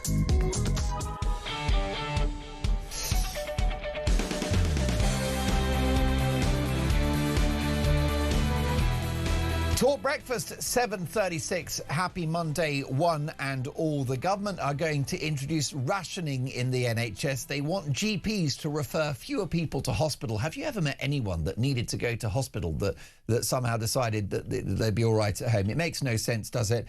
Andrew in Telford says, good morning, Mark. On the NHS, if we want to stop the wastage, ban bank nursing, where a nurse clocks off a shift, then clocks back on for a nurse bank, costing the NHS 6 to 7 times more than offering the nurse normal overtime from the NHS. Have a great day. Andrew, that does sound like an absolute scam. The taxpayer is being ripped off left, right and centre. You'd never get away with it in the private sector. Well, folks, this weekend saw a very woke, very progressive, pro-Palestinian, so-called anti-racist march in central London. It was called the Together Alliance against fascism, against the far right, whatever that is. Well, our very brave Talk reporter, Samara Gill, went down there. Amazingly, she survived the experience. Good morning, Samara. Hi, Mark. So great to be with you and in the safety of my home. Yeah. I'm glad to hear that. And can I ask you, what was the stated aim of this protest, this march? Look, so this was organised by the Together Alliance. It was meant to be a march against the far right, but then you had all these feeder groups that came and got involved. You know, the Socialist Workers' Party, the Pro-Palestine Coalition, the Stop the War in Iran group, the Communist Party, the Greens showed up. Then you had hundreds, there was 450 factional groups and societies that showed up. So what manifested was an absolute cesspit of the worst, the dregs of society. And I don't say that lightly. You know what? I was expecting, you know, a bit of pro-Palestine, you know, speak. Something a bit more just sort of, you know, a lot of left-wing hand-wringers, middle-class old people just wanting a fun day out on the town in London. But what I actually saw was something really quite dangerous and divisive, something that looked like, allegedly, you know, some sort of foreign interference had almost gone on, where these people had been indoctrinated by an ideology that they didn't even know. I mean, most of them didn't even know why they were there. Yeah. And you had Jewish groups that were frozen out. You know, the Times reported on it. You had members of Jewish groups like David Tube, who was obviously, he's the general counsel at the Jewish leadership. He said that they were completely frozen out. So if you're marching against the far right, I think you should include anti-Semitism in the mix of what the far right is, because that's what the proper far right represents. And not a single person in that crowd condemned Hamas. Let's just take a look at what one woman had to say when I asked her about the Jewish people being frozen out of this march. They don't care about humanity, they only care. They don't care about Jews, they just care about weaponizing our trauma, weaponizing our grief, weaponizing our identities to push their own agenda, which is essentially just an imperialist, supremacist agenda that puts everyone in a vulnerable and unsafe position, even Jews. You know, Zionism can't exist without the existence of anti-Semitism because it can only legitimize itself through Doesn't it just mean a state of Israel? Anti-Semitism, sorry? Doesn't it just mean the right for Israel to exist? That was what was told to Jews. I mean, she sounds brainwashed. I don't want to prejudge. Can you translate that, Mark, yeah, please? good luck with that. I don't want to prejudge, but these people with blue hair and nose rings and placards, they don't look like very economically productive people, and a good number of them don't look particularly well. I mean, the Timu flags were out to play. The amount of socialists that had all the paraphernalia, all the badges, all the outfits, all the dyed blue hair. It's so performative. It is peak performative activism. Are they like, how many of these people are entrepreneurs, like employee people and stuff like that? Oh, that's a great question. How many wealth creators were down there this weekend? How many captains of industry were marching? It's a great question. I tell you what it did do. It totally They're all on screwed the London dole. economy. Yeah, they probably are. I mean, there are people with a lot of free time on their hands. What scared me the most was the amount of children that were there, the people that were treating it like a family fun day out. And when you saw the order of the procession, you had people kissing photos of the Ayatollah. And I kid you not, right behind them, the Women Against the Far Right Party. Now, last time I checked, the Ayatollah wasn't that great for women. I mean, they've stoned women to death for showing so much as an ankle in that country under him, yet they were blindly supporting him. And it just scares me, to be honest, the crazy stupid that was out in the crowd. I mean, paired with that, you had speeches from Sadiq Khan, speeches from Zach Polanski. I think Andy Burnham showed up. Of course he did. And made a speech. Sorry, I think Sadiq Khan's one was virtual on video, so he didn't grace them with his presence. Maybe he just thought, oh, I'm not into the BDSM dancing on stage. I think I'll keep away from this. Maybe it's not something that's that compatible with his Islamic regime that he, or just Islam. Islamic faith, yeah. Islamic faith. I slip of the tongue there, because there were Iranians that showed up in a counter protest, and they were not very happy with what was going on, because they've actually seen what extreme Islam and support for these ideologies can do to a country, and they weren't very happy about it. Let's just take a quick look at a clip of those who didn't really know why they showed up and didn't really know what to think about Hamas. Is Hamas a terrorist group? No comment. Are Hamas freedom fighters or a terrorist organization? Is that a loaded question? Just a simple question. The ANC were once called terrorists, and Margaret Thatcher asked for Nelson Mandela to be hanged. Did you know that? Hamas freedom fighters or are they terrorists? Well, one person's freedom fighter is another person's terrorist. Yeah, I mean, basically, they're not even pretending now they support Hamas. Yeah, a prescribed terrorist organization. I laugh because if I didn't laugh, I would cry. Yeah. There was not a single person in that crowd that condemned Hamas. I spoke to hundreds of people. Some were saying that they were justified in what they did on October the 7th, that it was some sort of act of rebellion. Well, I just think that's sick, and I hope that the intelligence services were taking down names and Most faces. definitely. But, it was 500,000 people they're reporting that was there. Some are saying 50,000. I say even more than 1,000 is too much. Briefly, if you can, with the clock against us, Samara, you went down there with your fearless colleague, Freddie. The scenes, you know, looked to be very intimidating. Did you feel that there were dark forces at play? Was it sinister? Were you scared at all? Of course. I mean, I'm lucky enough that our company provided me with great training.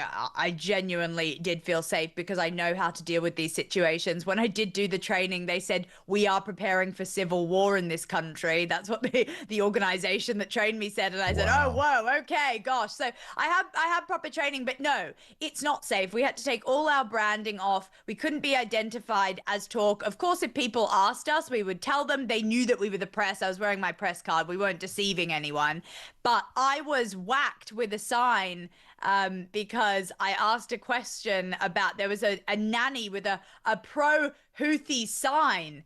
And I just said to her, okay, so what do you think about Hamas? Because that's obviously a group that they're aligned with. And she said, "You're the Jew media." And then she whacked me with her sign. So it was just nice to get assaulted on a Saturday. And this is the tolerant left that wants unity, people. May I remind you, do not be duped. They call themselves the good people. Samara, more power to you for fearless, brave and intelligent reporting.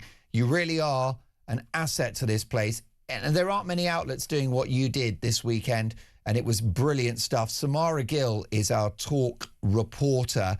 Let's take a listen. We mentioned the Green Party. Zach Polanski is the leader. Deputy leader is Mothin Ali. Let's take a listen to them at the march. Marching with the Together Alliance, there are hundreds of thousands of people on the streets marching together in solidarity. This is a message to Tommy Robinson, to Nigel Farage, to all those who appease them. We will be organised, we will stand in our communities, and this together is how we defeat the far right. So we're out on the streets of London because we're standing up against the far right.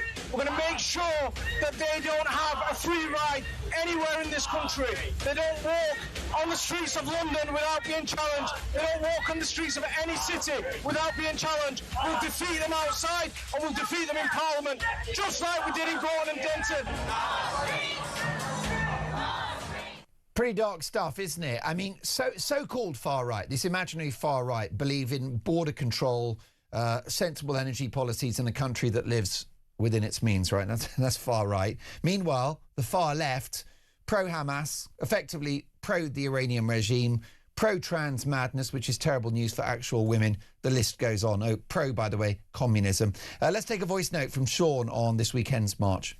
Morning, Mark. Sean from Grimsby.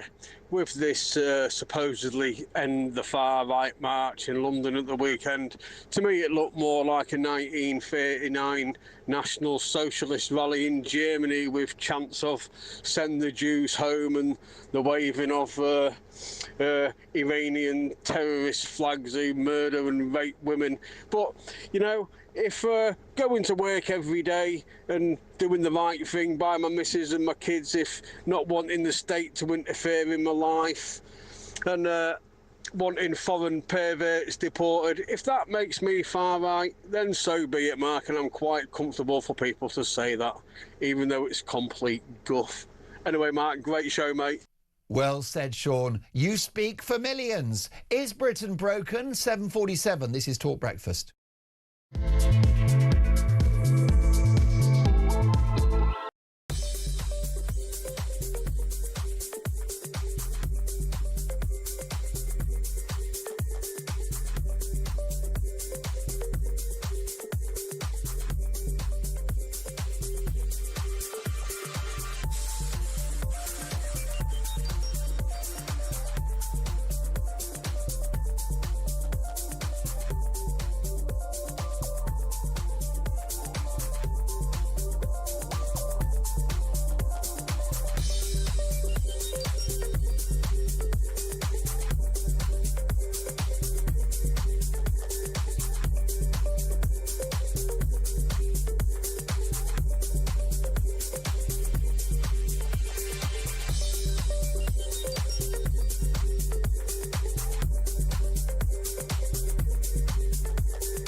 The world is on fire. Russia, Iran, China, conflicts brewing in all of their different regions. They're not waiting.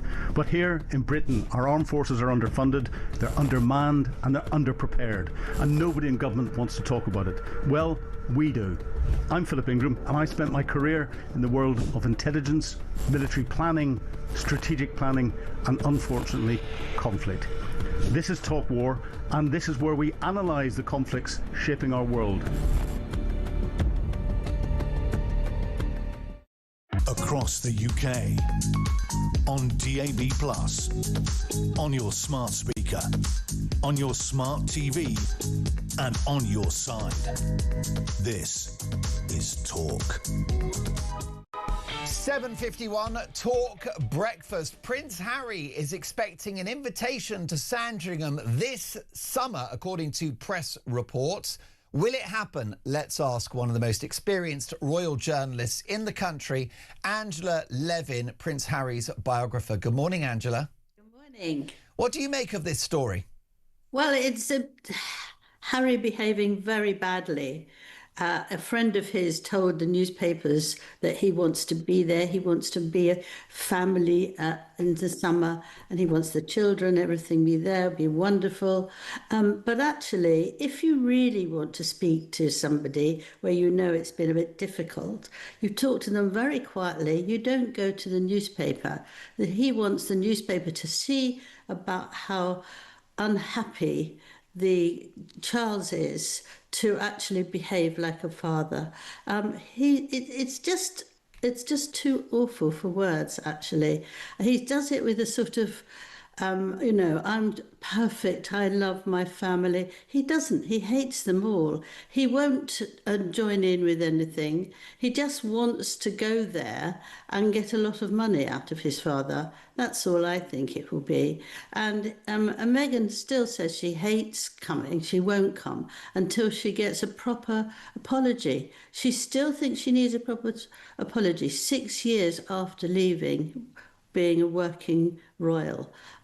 She's not going to get that. Will she come? I don't think so. I hope not. But the whole feeling of that, of actually, I'm wonderful and I'm going to control everything there, is terrible. It's not up to him, Harry, to tell his father when to have a holiday, where to be, and what's going to happen. I mean, the rudeness of that, even within your own family, let alone a king as well as, is shocking. Just too shocking. So is it your view that this story has been planted by the Sussex public relations machine?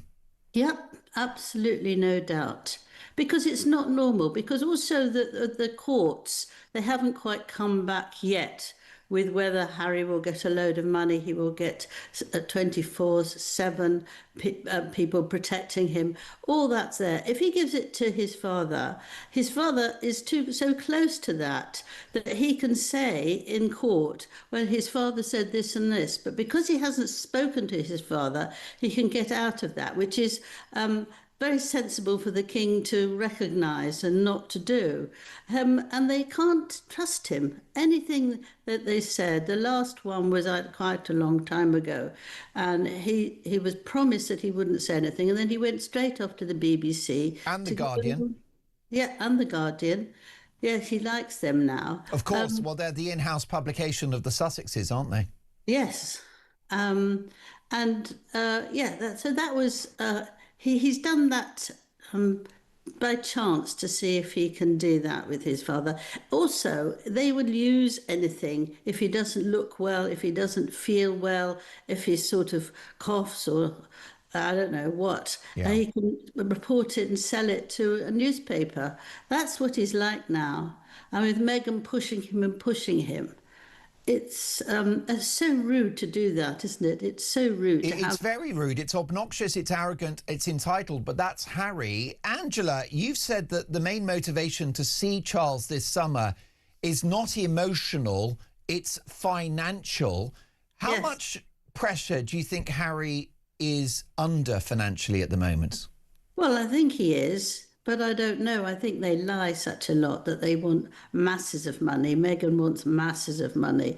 So it's very difficult. It's going out faster than it's coming in, isn't it, the cash? Well, maybe. I really don't know about their money. I think they're lying pair, and I don't know what it is. What is more important to me is that he behaves so incredibly badly, and he will want money regardless whether he's got a lot or whether he hasn't, because he feels he should get it. And this is a human being that you know very well in Prince Harry. Yes, you spent a lot of time with him. You had a lot of access to Harry when he was younger. How old was he when you spent time with him? And describe the old Harry for me, Angela. Well, it was 2017.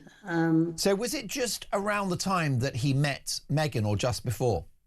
Yes, when he met Meghan. Yeah. And so I was with him for 15 months. That's a long time. Going to see things and talk to him, and had lots of chats with him. And he was nice. He was fun. He was good. He was looking after his jobs, and he was very nice, except he was bad at getting up in the morning. He used to say that to his aides. You know, they used to start at 12 rather than at 7. But that doesn't really matter, because he was very good with people who had been affected by being in the army, and he had it from children who were homeless and their parents had just disappeared. You know, he was very good with all of that, and he was fun, and he was very nice. And Meghan's didn't like that. I mean, they were working out how they could go away from the family the day before they got married, you know. So it wasn't that they wanted to be there. He was under a lot of pressure by Meghan, and Meghan wanted to get out quick because it didn't suit her. The Daily Mail's editor-at-large, Mail on Sunday's editor-at-large, Charlotte Griffiths, told me exclusively on Talk Breakfast yesterday morning, Angela, that Megxit, with the couple leaving the UK, leaving the royal family, was Meghan's plan from day one, and she even invited Oprah Winfrey to the wedding because she wanted Oprah to do the first interview when they leave. What's your reaction to that? Oh, yes, I've known that. Yes, it's not something special. Yeah, that's right. And she'd all kept all the clothes there. Her lawyers were the same people. Everything, there was very little had changed, and she didn't want it to. And as regard her talk to Oprah, this was done weeks and weeks before she left. Not just the day before. It's pretty wild. I mean, we've seen a change in Harry. Does Charles want to see his son this summer? Would he like to see Harry, do you think? Well, he's being sensible, because he would love to see the Harry he knew. But he won't want to see the Harry that now, who will shout at him. He's still not well, and he will be very critical of his father and make a fuss about Meghan. And I don't think he wants to do that. And Camilla will look after him as well. The other problem, Angela, is if the Sussexes come over to the UK this summer, Meghan will be offended by something. Someone will be racist. Someone will demonstrate unconscious bias. Someone will insult her. And it will all be material for the next book, the next documentary, the next podcast and the next TV show. Yes, but before that, she'll go on television. She'll talk about it within a day or two. It would be wonderful. Yes, that's right. She needs... Well, my thanks to the brilliant Angela, the wonderful Angela Levin, royal biographer. What a fascinating conversation. Your reaction.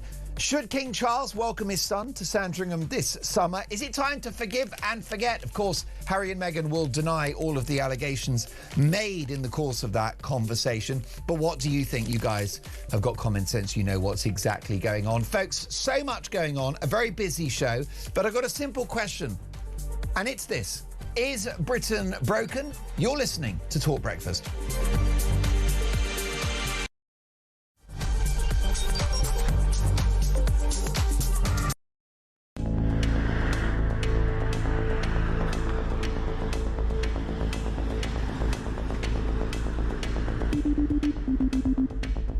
Fancy returning to the front line as Foreign Secretary? I am going to return.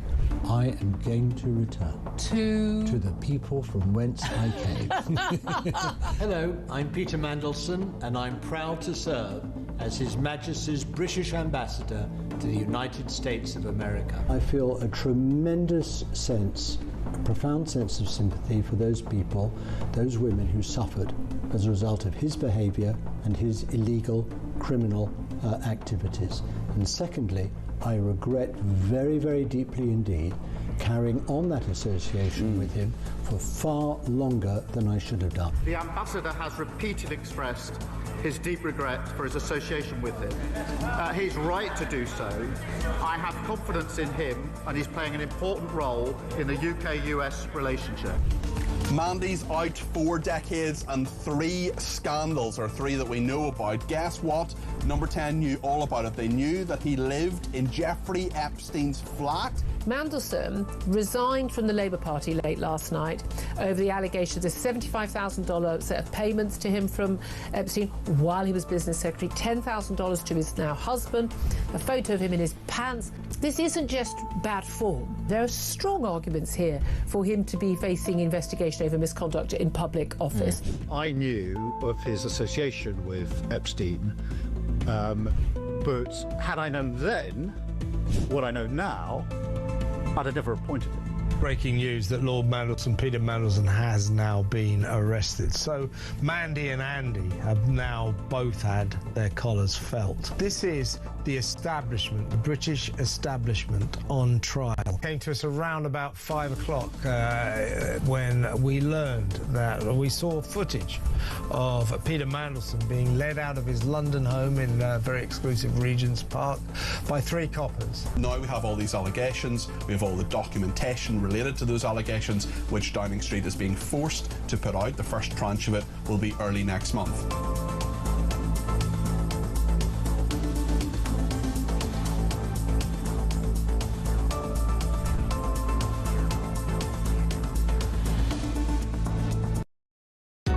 Across the UK, on DAB+, on your smart speaker, on your smart TV, and on your side. This is Talk.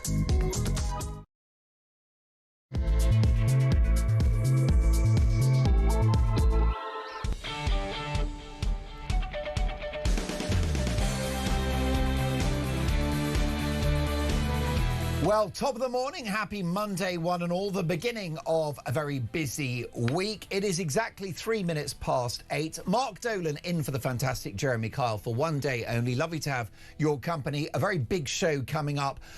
Joining us later, Edwina Curry, Trevor Kavanagh and Lord Michael Gove. And breaking this morning, 92% of burglary cases unsolved in England and Wales. Meanwhile, Labour are to ration NHS referrals to hospitals to meet targets. Why exactly do we pay our taxes?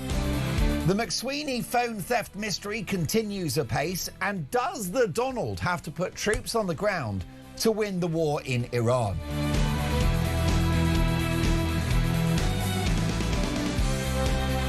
Plus, with the highest energy prices in the developed world, the highest youth unemployment in the whole of Europe, which is a very low bar considering no one in Spain works, and the slowest growth in the G7, my question to you this morning is a simple one. Is Britain broken? 0344 499 1000. Give us a call, leave us a voice note, text the word talk in your message to 87222. And as the saying goes, let's talk. Now, I'm delighted to say you can hear the show on DAB+, in-app and online. You can also watch the show because Talk Breakfast is now a TV extravaganza. All you've got to do is head to YouTube, search Talk and Up We Pop. Let's take a look at what's happening in the Middle East in the company of a very old friend of mine, Tobias Ellwood, the former chair of the Defence Select Committee, former Conservative MP as well. Good morning, Tobias. Good morning to you. Mr. Ellwood, what is your appraisal of the war so far? Well, that's the big question. It's the question we keep asking every single day. We've now entered week 5 of this war, and we're still unclear what the objectives are. What does victory look like? I come from a position where I want to see Europe and America on the same page, Britain and America on the same page. That is our natural place. But I'm afraid, listening to Trump, he does seem to be commentating on a very different war, claiming the US has won in many ways. I think he said he's talking about the Straits of Hormuz even being changed in its name to the Straits of Trump. What is clear is the Iranian regime may be damaged, the military is on the back foot, but their ability to sow chaos across the region, to bomb Israel, to bomb the Gulf, bomb the Straits, that has not stopped. And now we see 50,000 US ground forces on their way, likely to try and storm Iran's big oil terminal, Karg Island. And that will be very, very difficult to defend and will no doubt lead to casualties. There seems to be no end in sight right now, but further escalation is likely, and the economic and geopolitical fallout continues to ripple right across the world, including here in the UK, as we see imports of diesel and aviation fuel that we're reliant upon are disrupted and those prices go up. So if there was ever a time to get inside Trump's head and influence his thinking, now would be that time. But there, I'm afraid, few around him that he does listen to, and that's why this war is escalating, and the most powerful military in the world is not able to claim any form of victory. Surely an enfeebled Iran is still a win at this stage, Tobias? 100% I would agree with you on that. I was Middle East minister, and I was baffled why nobody was doing more to push back against those proxy terrorist groups, Hamas, Hezbollah, and the Houthis. Why nobody was doing more to try and limit Iran's ability to develop a nuclear weapon. The question is this the way to do it? And Trump, as I say, is doing this with just him in charge, listening to very few people. The DOGE impact on the State Department in America removed 80 Middle East specialists. So the knowledge isn't there about how to understand the complications of what Iran looks like, how best to get in there and affect regime change. For me, when I say what victory looks like, it would be a country that is no longer led by an Ayatollah, by a theocratic leader with their own private army. That would be a fantastic objective, which I think nobody could disagree with. But it's not there on the table. So it's not clear what we're doing. And I fear we could end up with a Venezuela-like situation whereby Donald Trump eventually loses the interest, loses the bandwidth, claims a form of victory, whatever that might be, and walks away, leaving it for the rest of us, including Britain, to pick up the pieces. That would be a waste after 4 decades of what this regime has done to the Middle East, not to then allow this situation, however uncomfortable it is, and how we got here with this bombing starting, not to take advantage of that and to say now is a chance, the first chance in decades for Iran to have a new future for the people of Iran. As I say, I think that opportunity is slipping through our fingers. And what's your appraisal of the role of Israel at this stage, not just militarily, but diplomatically and strategically, Tobias? That, I mean, is the critical question, because I would differentiate, speaking to Jewish people here in Bournemouth and so forth, between what Netanyahu wants himself and what is best for Israel. Because, again, go to the point about what does success look like. Nobody has been subjected to Iran's poison more than Israel. But Netanyahu's approach of this, I'm afraid, does come down to the fact that actually war does suit him. His country at war is good for him personally. And again, that's not a great place to be in. So I have every sympathy for what the Israelis are going through. But ultimately, they're back in Lebanon, for example. They were back in Lebanon in 1982. That's when Hezbollah was formed. So unless you challenge the ideology as to why individuals or groups want to continue pursuing their venom, then I'm afraid no matter how much you pummel them from the air militarily, if that mindset, ideology stays, then you're simply going to have a pause for a couple of years and then it all starts up again. Of course. So this is the difference between a strategy and tactics. Of course. I mean, if we look at the history books, you know, some people draw a parallel with the Second World War and will argue that given the existential threat Israel faces from Iran, that really in this context, Israel is Poland and Netanyahu is Churchill. I think that's too oversimplified. Firstly, if it was to that point, other nations, certainly Britain, would come in and step in at that right time. Many have argued it should.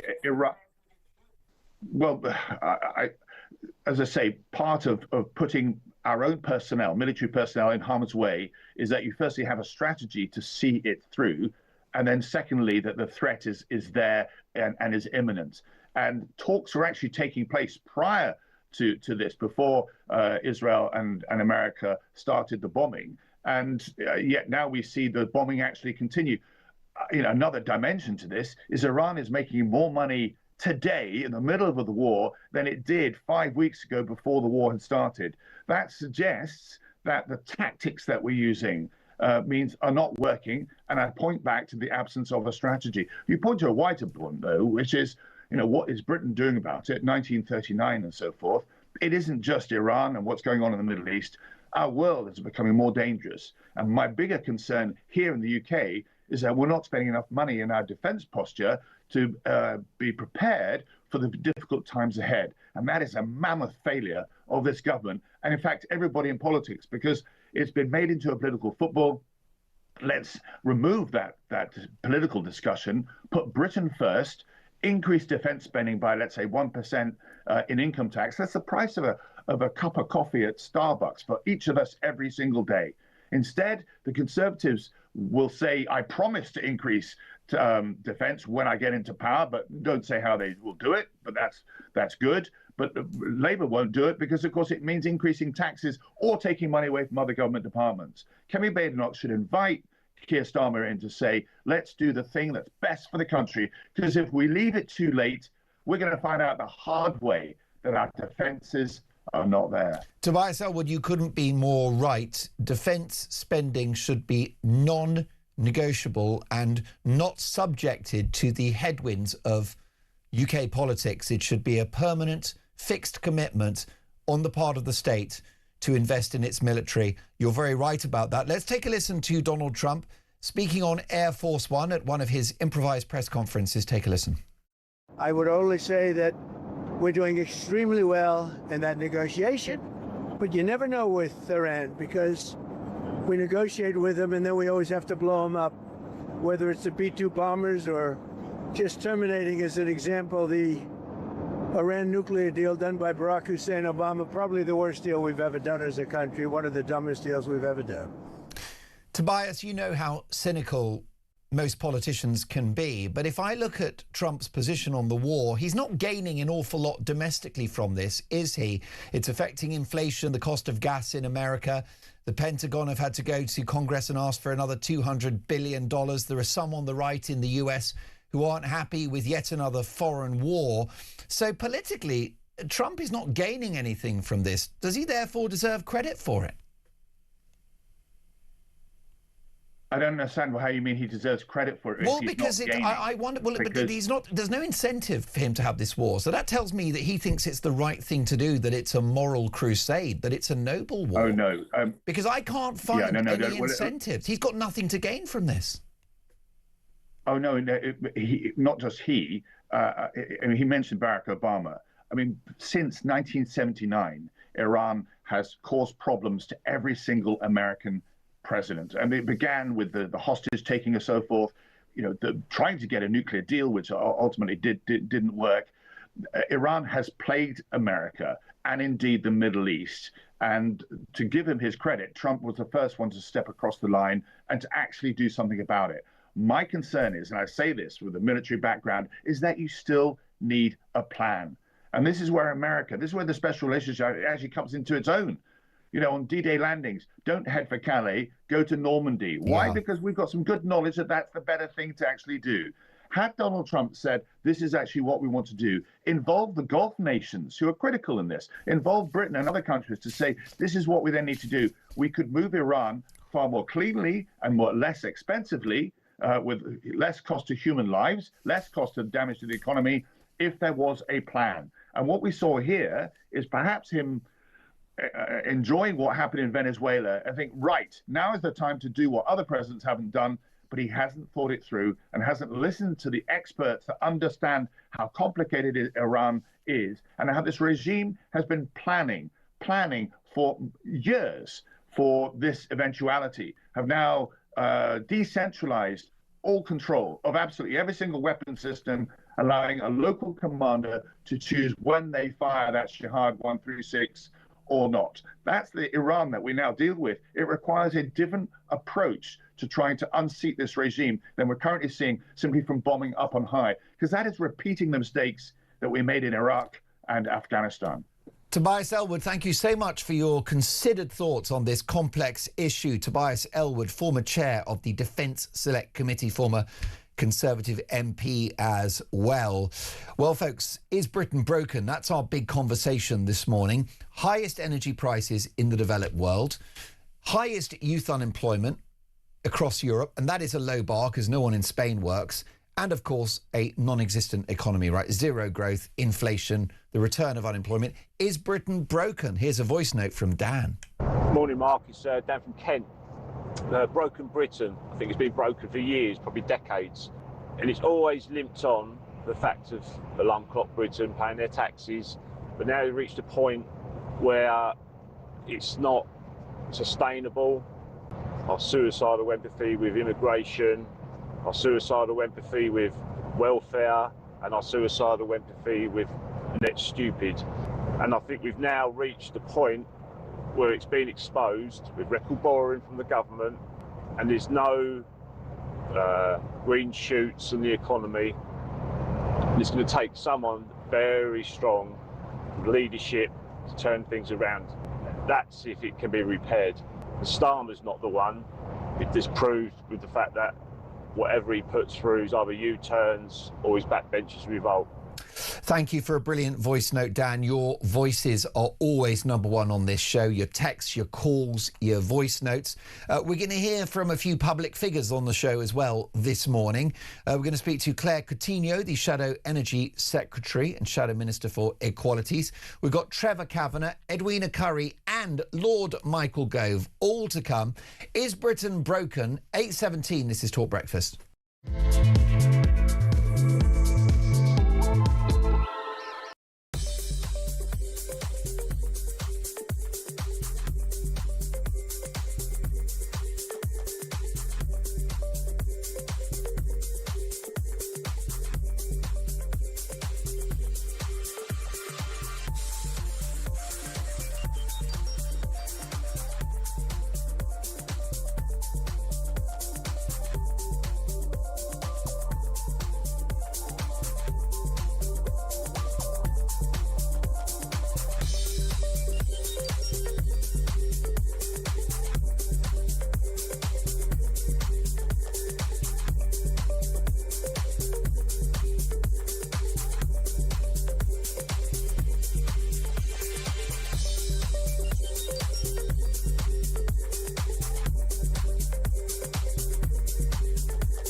Every Monday to Wednesday, midnight until 1, it is Talkback.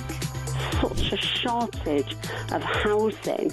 You've got landlords, right, are taking that on board, and it's an absolute disgrace. Your stories, your opinions, it is your chance to have your say. So they're literally just being rented out as hotels, basically.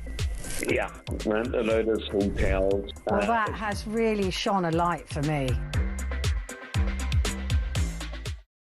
Across the UK, on DAB+, on your smart speaker, on your smart TV, and on your side.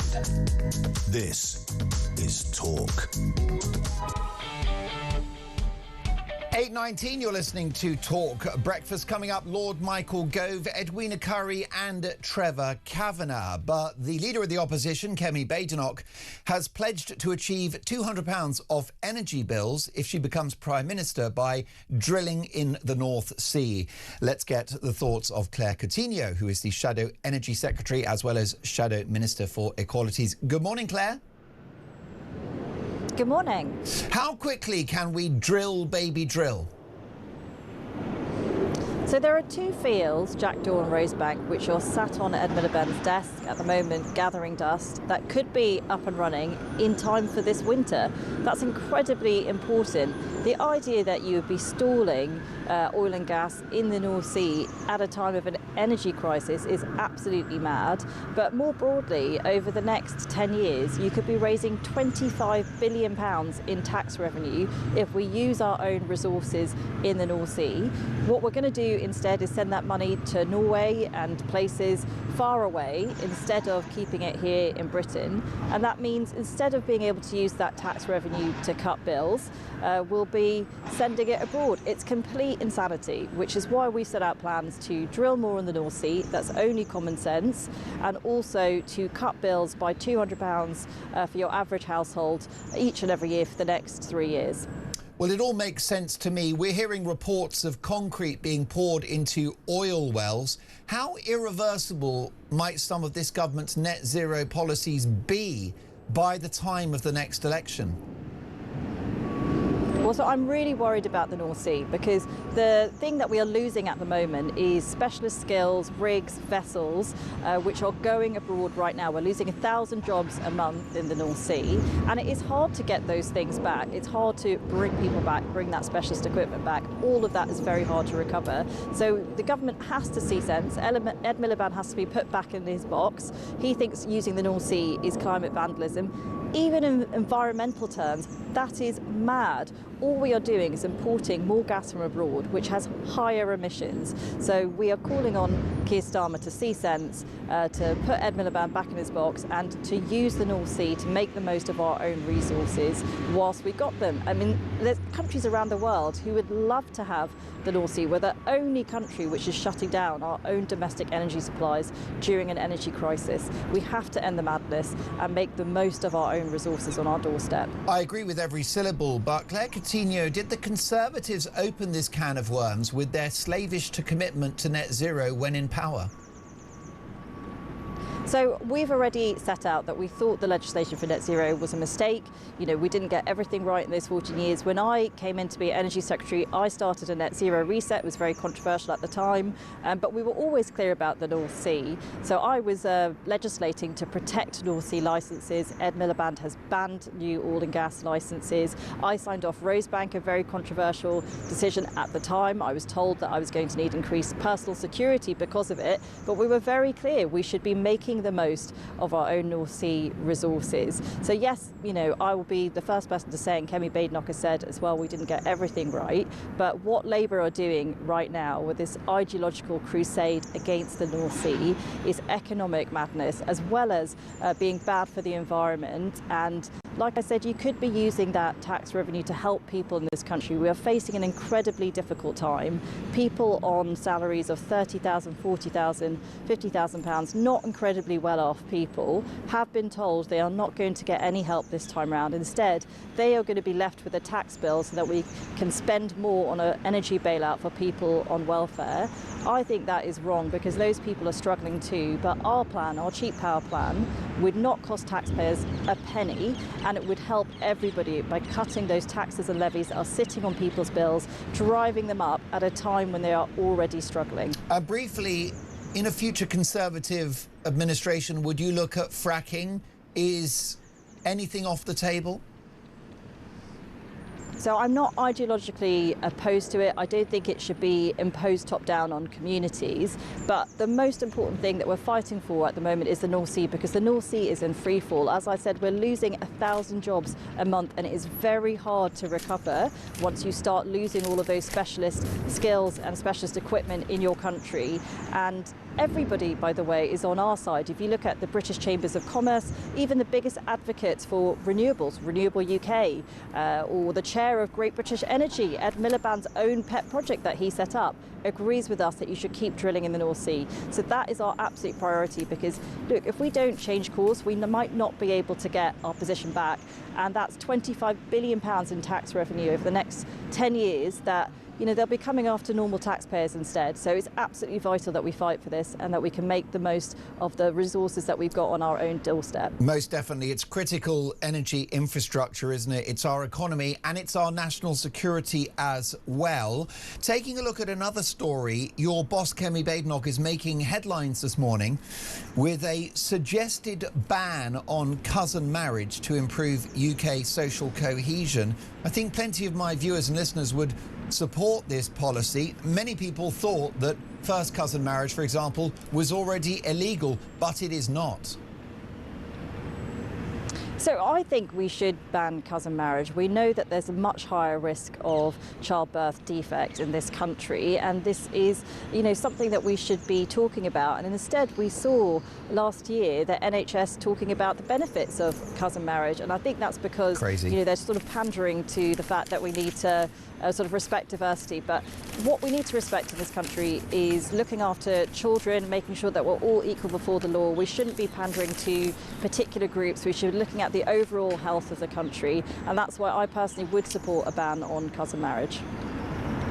Would you say that the notion of first cousin marriage is un-British, Claire Coutinho?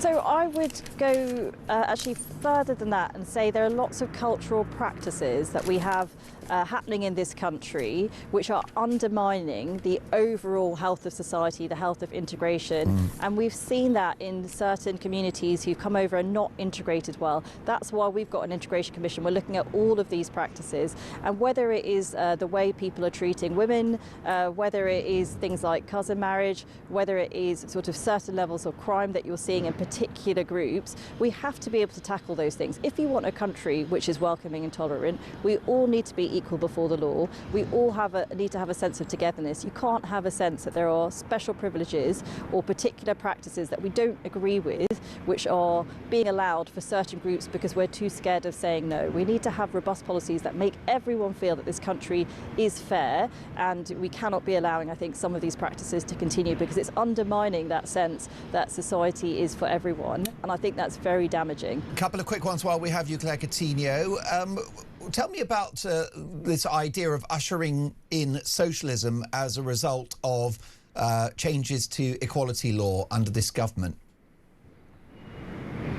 So, I think it's completely mad that we have decided that rather than judging people on meritocracy, we're going to look at, things like what your parents did instead, because ultimately nobody gets to choose that. Nobody gets to choose the colour of their skin. Nobody gets to choose any of these things. Yeah. So saying that we are going to judge you on your characteristics, not your character, is again fundamentally undermining something which is very precious in this country, which is that we're all equal before the law. We should all get a fair crack of the whip.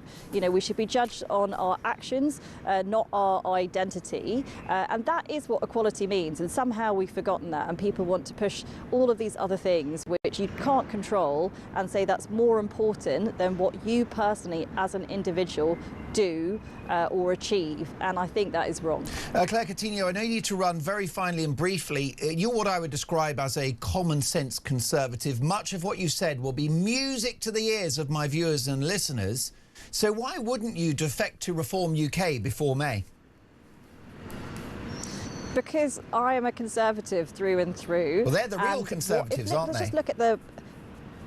I don't think so. So if you look at just take the plan for bills, our plan is fully costed. It wouldn't cost taxpayers a penny. They've set out something that they want to do on bills which hasn't been properly costed at all. I don't believe in fantasy politics. I believe in doing our homework, making sure that we can deliver on what we say, and ultimately I believe in conservative principles. Claire, a real pleasure to have you on the show. Thank you for your valuable time. Claire Coutinho is the Shadow Energy Secretary, Shadow Minister for Equalities. What about this story, folks, at 8:29 on a Monday morning? We need a special segment called You Couldn't Make It Up. The girl guides who are responsible for the welfare of little girls as they go and learn wonderful life skills out and about in nature, and a bit of handicraft and a bit of cookery, a bit of painting. Well, at the moment, the organisation that run the girl guides are dragging their feet when it comes to making sure that it's only girls that are in the girl guides. Let's get reaction now from Helen Joyce, who's the Director of Advocacy at Sex Matters, the author of the best-selling Transgender Identity and the New Battle for Women's Rights. Hi, Helen. Hello.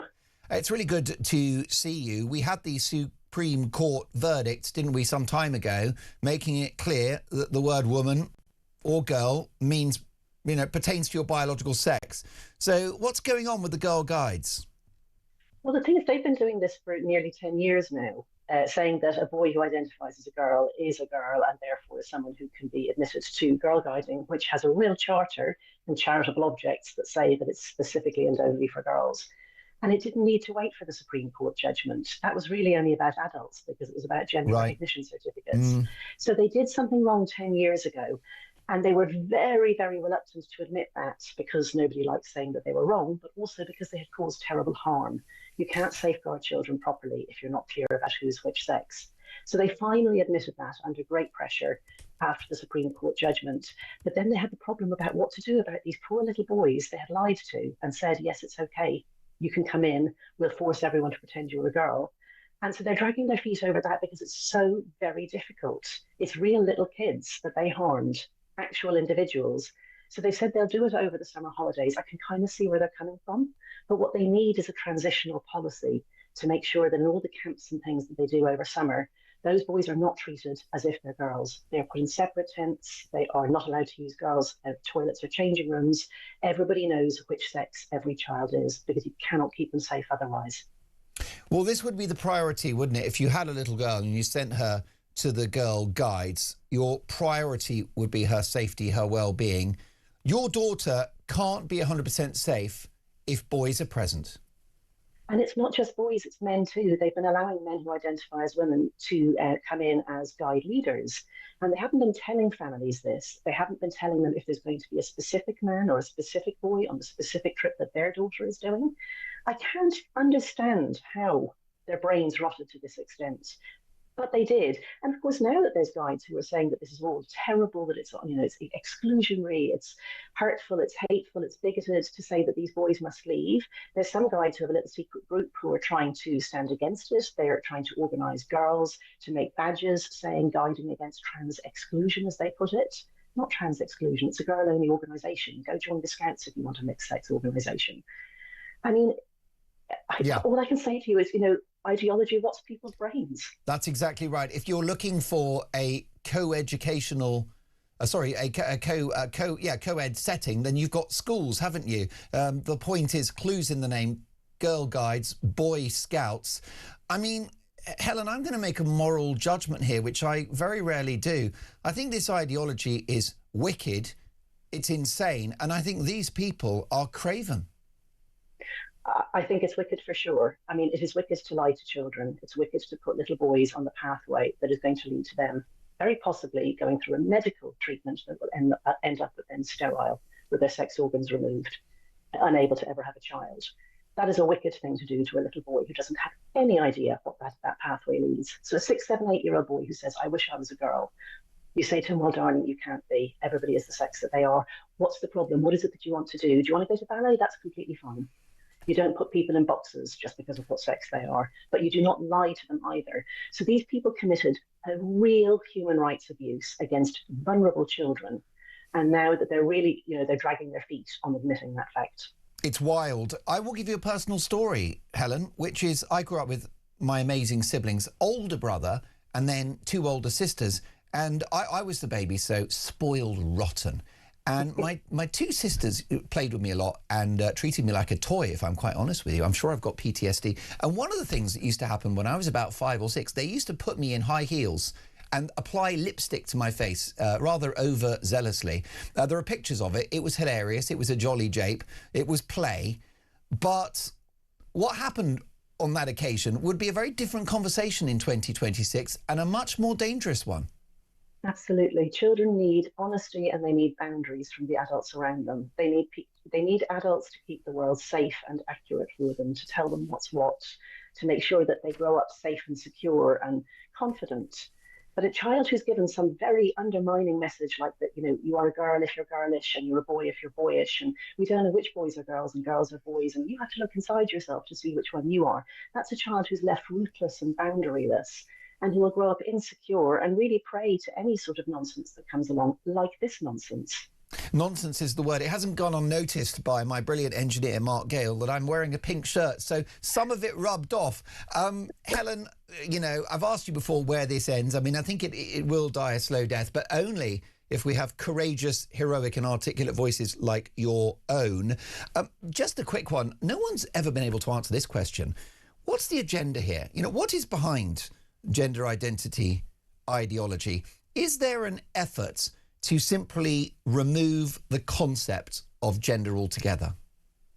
I think it's part of a thing that's very much of our times, which is that humans can make ourselves, that we have no limits, that if everybody is what they say they are, that they can choose, like that we're little mini gods. And I say this as an atheist, but I'm just trying to express what I mean. Yeah. So if a man says he's a woman, you can't say to him, no, you're not, because you're stopping him from being who he truly is. I don't believe that people have true selves, and I believe that society is a thing and that other people have rights. But that is very much against this sort of movement. Helen, always a privilege to have you on the show. Have an excellent Monday. Helen Joyce is the Director of Advocacy at Sex Matters, doesn't it just? Author of Transgender Identity and the New Battle for Women's Rights. What I will say, critically important to say this, Christian, when I talk about wicked ideology, I'm not talking about people who are trans, because there are trans people.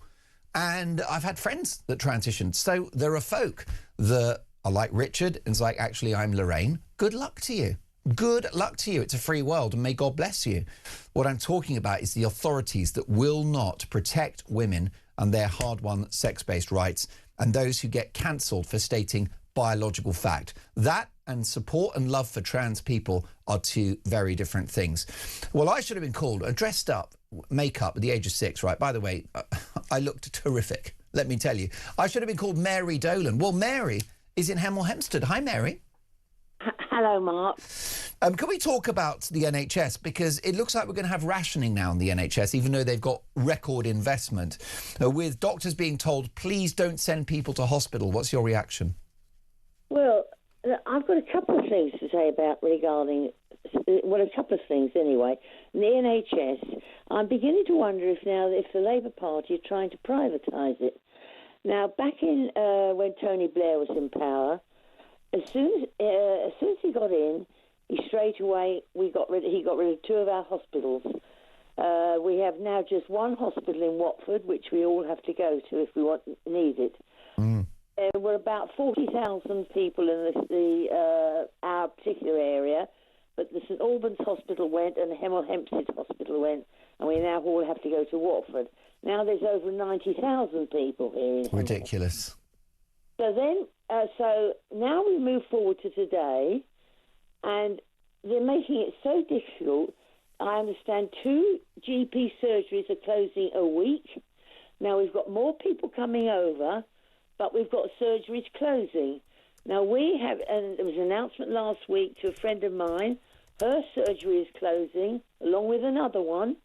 So they're all being redirected to the one of that group. So that's 2 surgeries going there. That's what we physically know ourselves. So that's another reduction. My daughter now, when she wants to see a GP, she has to resort to going to see a private GP along with her son and her husband. There's a private GP practice has opened. Wild. Now huge. It's extended. It's now expanding. It's opening other branches because more and more people are being forced to go privately, because they can't get to see their own GP. So that's one thing I'm wondering if they're now really trying to privatise the NHS. And the other thing is that happened, a very strange thing happened to me. I went out shopping yesterday, and when I went down the town, and first I thought I went to Asda. That's my little local Asda. Yeah. I go to Asda, many of the shelves empty, lots of the fresh food stuff not there. Hardly anybody was on the road.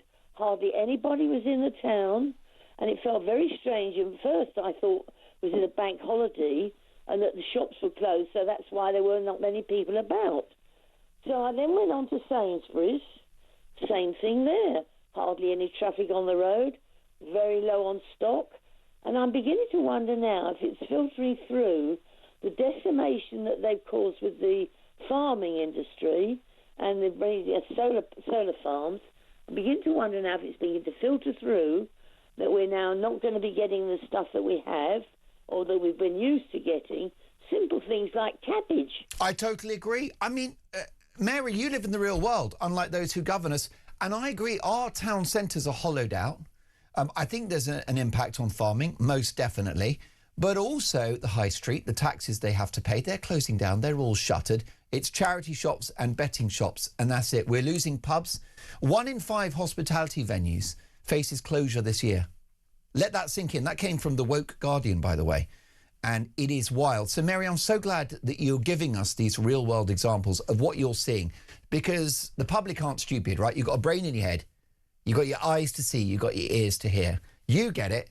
We get it. Producer Christian gets it. Those who govern us do not. Keep those calls coming. So much more to get through. Is Britain broken? This is Talk Breakfast.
Across the UK, on DAB+, on your smart speaker, on your smart TV, and on your side.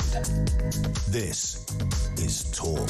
You are listening to Talk Breakfast. Lovely to have your company. Mark Dolan in for the brilliant Jeremy Kyle for one day only. Jez is back tomorrow at 6.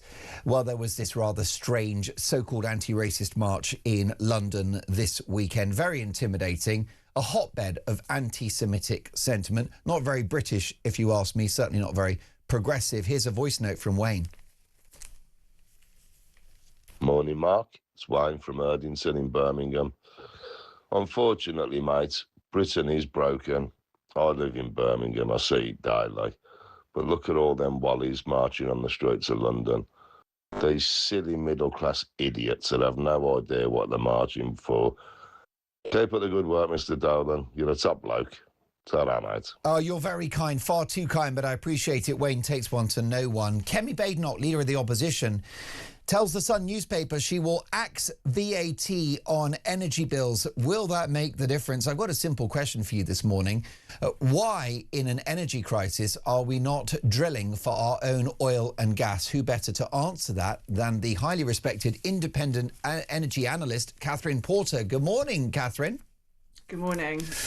Catherine, I want to ask you a question which I put to Claire Coutinho, the Shadow Energy Secretary, just a few minutes ago.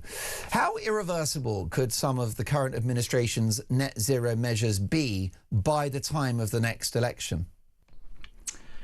Well, unfortunately, in the North Sea, they could be very difficult to reverse. We're losing 1,000 highly skilled jobs a month at the moment that support those important North Sea supply chains. Many of those people are moving elsewhere. They're moving to other countries that are not taking the same approach to their oil and gas production.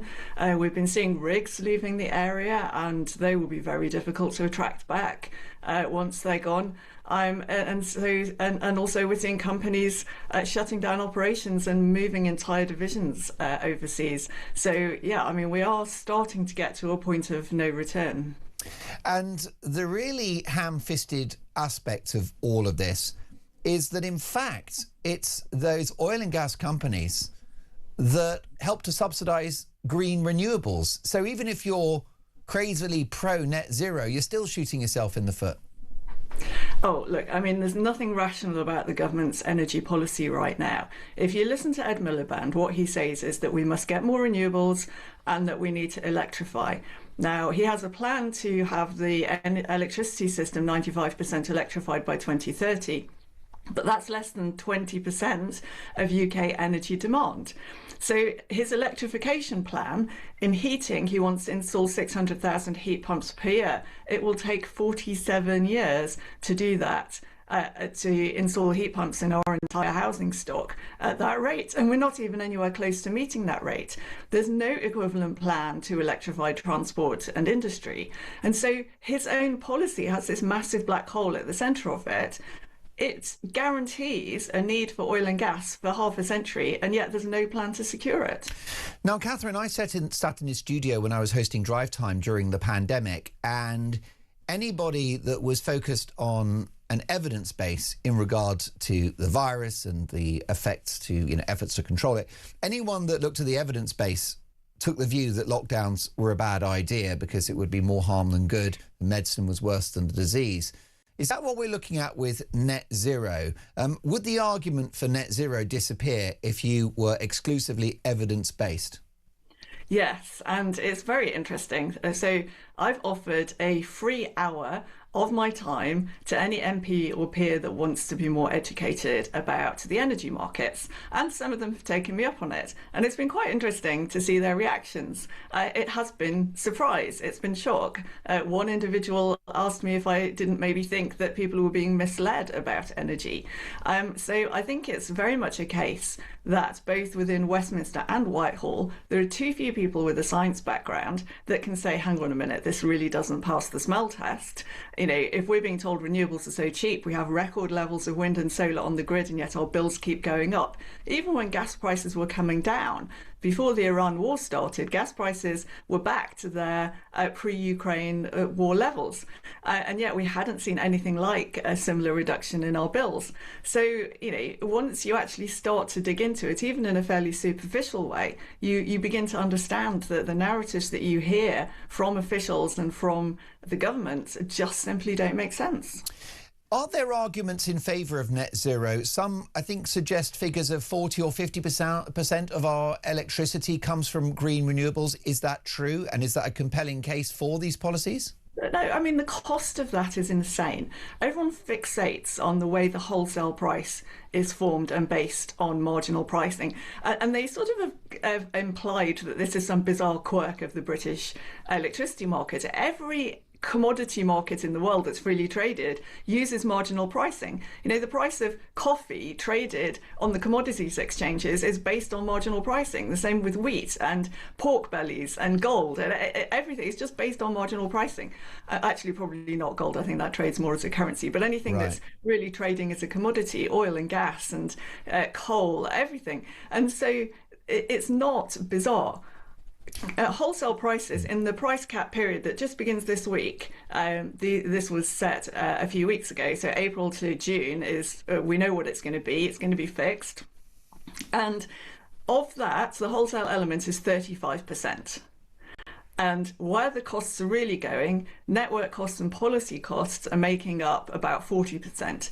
Now, most of those network costs are associated with renewables, and almost all of the policy costs are associated with renewables. You've got a bit of like smart metering and stuff as well, but almost all of the policy costs are renewables. We pay billions of pounds a year in subsidies to build renewables. We pay billions of pounds more to connect renewable energy than we do for conventional energy because it has low energy density. An 800 megawatt gas power station, which is a decent size for a gas power station, that just needs one grid connection. An 800 megawatt wind farm needs 60 turbines, but your wind farm only works about a third of the time versus more than 90% for the gas plant. So to get the same electricity per year, you need about 180 times more wires. And of course, these things are miles away from where existing infrastructure is. We're paying billions of pounds a year to turn off wind farms because we've been building them in places where you can't actually get the electricity to consumers. And then and we're paying billions of pounds for backup when it's not windy and sunny. Crazy. And we're paying billions of pounds extra to manage the real-time intermittency, because electricity grids are very sensitive, and if you don't match supply and demand in real time pretty closely, then equipment can break. And of course, it becomes very expensive to do that when every cloud and gust of wind is causing variation. Well, let's hear your best mate, Ed Miliband, the Energy Secretary, explaining to school kids that net zero is the way forward. Have you got some questions for us? What is the first thing we could do to make the world a better place? Oh, what a good question. One, I think be kind to each other. That's one way we can make the world a better place. And then if I think about what I'm trying to do in the government, I'm trying to get lots of new ways that we can power our country, like solar power, wind power. What's good about that is it's good for tackling climate change because you're not burning fossil fuels, which is what helps cause climate change, but also you can get cheaper energy bills for people. Yeah. So you're trying to do both of those things together. You're trying to make things better now, and you're trying to protect against climate change. Now, Catherine, apologies, by the way, anyone having their breakfast having to listen to that. But Catherine, we talked about evidence-based. That's all I care about. Let's win with the numbers. Let's win with the data, not opinion. That's why we get you on, because that's what you do. You've crunched the numbers. You've looked at this in the cold light of day, and you argue it doesn't add up. This is an ideology, isn't it? It's becoming a religion. It is, yes. I mean, it's like some kind of bizarre delusion. Now, I think on a superficial level, people say, oh, well, the wind and the sun are free, so obviously renewables are cheap. And the wind and the sun are free. Yeah. This is true. But the machines that you need to convert that free wind and sun into electricity are incredibly expensive. The infrastructure that you need to deliver that electricity to people's homes is really expensive. And you can't store it, and all of the tech it comes from China. Probably under slave labour conditions, massive pollution, landfill, the list goes on. Catherine, we do have to run. Can I ask you one personal question, which is that, for me, like, you're just evidence-based and you're just explaining the numbers, really. You're crunching the numbers like an engineer. Have you paid a personal price for your scepticism towards net zero? Have you been unfriended? Have you had pushback? What have you been through to have your position? I've had some death threats, actually, in the last few months that I've had to report to the police. Shocking. And then probably a few raised eyebrows over the kind of, family table at Christmas or friends on Facebook, that kind of thing? Well, I'm not on Facebook, so that's not really a big deal for me, although apparently somebody did put a meme of me and Ed Miliband on Facebook. But you don't, I'm guessing you don't care if there are people that just think, because this is the problem. If you just say net zero doesn't make sense, you're a bad person, you're evil. No, I mean, I don't tend to find that so much. I mean, partly because I'm a bit antisocial and I don't really socialise outside of, industry events all that much. But I think most people... they understand that my views aren't really going to be swayed. So if they don't want to speak to me anymore because of what I think, then that doesn't really bother me. I think that's their loss, really. Well, it's a disgrace that you've faced those kinds of threats, Catherine. More power to you for sparking this critical national conversation. My thanks to Catherine Porter, independent energy analyst. Is Britain broken? 8:53, this is Talk Breakfast.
morning to you. This is Talk the Home of Common Sense with me, Julia Hartley-Brewer. Just breaking news in the last couple of moments. Extraordinary news.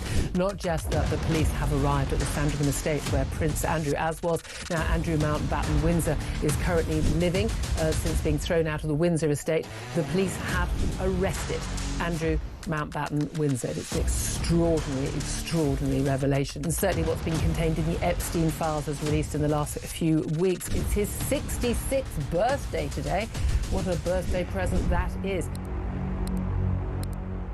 UK on DAB+, on your smart speaker, on your smart TV, and on your side. This is Talk. 8:56, you are listening to Talk Breakfast. Coming up in the next hour, Edwina Currie, Trevor Kavanagh and Lord Michael Gove. A bit of light relief now. Let's talk about football, and hopefully Tottenham won't come up. 90 minutes in 90 seconds. From the Sun. Oh, wait, no, my team has just sacked yet another manager who I think lost 4 games and drew 1, and we're going down. Samuel Luckhurst is the Manchester United correspondent at the Sun newspaper. Hi, Samuel. Hello, Mark. Thank you for having me on. It's great to have you on the show. Have you got any positive comments to make about Tottenham, given the fact that I'm in a dark mood this morning? Well, I suppose their chances of staying up have increased by virtue of them getting rid of Vigil Tudor, which in the end it was strange and quite sad in the circumstances where his father had passed away last week. So it was quite a delicate matter for them to address in the end. But it was in the interests of all parties that there was a parting of the ways. I think he lasted about as long as Brian Clough did at Leeds United, all the way back in 1974, and it was as eventful in a lot of ways, particularly if Spurs do end up getting relegated this season. Well, it's really, really sad that he's lost his father, and that's really far more important than these trivial matters of Premier League survival. But where do you think Spurs are at this stage? Am I right in thinking the 2 rivals that they must face off to stay up would be West Ham and Nottingham Forest? Yeah, certainly. I mean, Forest obviously got that excellent result at Spurs, which I thought it was probably Tottenham's biggest game in decades. I know they had the Europa League final last year, but in the grand scheme of things, for a club that hasn't been relegated since, I think it was 1977, the last time Spurs went down, that felt like a bigger game. And it seemed like the supporters appreciated that, looking at the scenes outside the ground, but then the players didn't appreciate that. And yes, they've got a lot of very good players out injured, but it's not an excuse. You construct a squad to cope with the rigours of the Premier League season. And I suppose the scary thing for Spurs as well is that where there's such a long gap now, where I think it'll be 3 weeks since they last played by the time they next play, when it comes to that day, there's every chance that they will be in the relegation zone because of the other games that will have been played before then. Which is psychologically rather troubling. Briefly, Samuel, what do you think is going to happen by way of the managerial position? Do we call Harry Redknapp? Is it Glenn Hoddle? Is it Sean Dyche? What do you reckon? I don't think any of those names are the answer. I think some would be tugging on the heartstrings, but Spurs fans are a pretty knowledgeable bunch. I know a couple myself, and I don't think any of those 3 should be coming into the reckoning. The complication is you look at De Zerbi, he would probably rather have the job in the summer when he knows Tottenham are definitely a Premier League club, but even he's a real firebrand character, and the way that club is at the moment, it would be quite the about turn going from Thomas Frank at the start of the season, very articulate, measured guy, to De Zerbi, who can just be a bit of a nutcase at times, as Brighton fans know. There you go, Samuel. Thank you so much. Here's a quick voice note from Steve on the march this weekend. Steve from Manchester. Disgusting what happened over the weekend at March. That's just ridiculous. The fight against the far right, that wasn't the far right that they were fighting against. That was just the freedom of democracy. They're just a bunch of pathetic idiots. And if we go back to Second World War, then you've got to look at what happened in Germany. It started as socialism and then became National Socialism. We all know what happened then.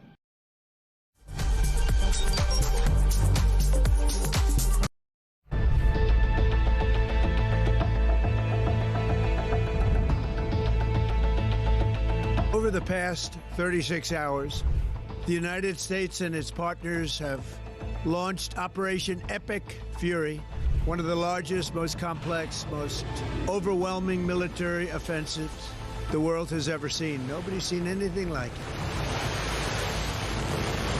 We have hit hundreds of targets in Iran, including Revolutionary Guard facilities, Iranian air defense systems. Just now, it was announced that we knocked out 9 ships plus their naval building, all in a matter of literally minutes. Iran's formerly supreme leader, Ayatollah Khamenei, is dead.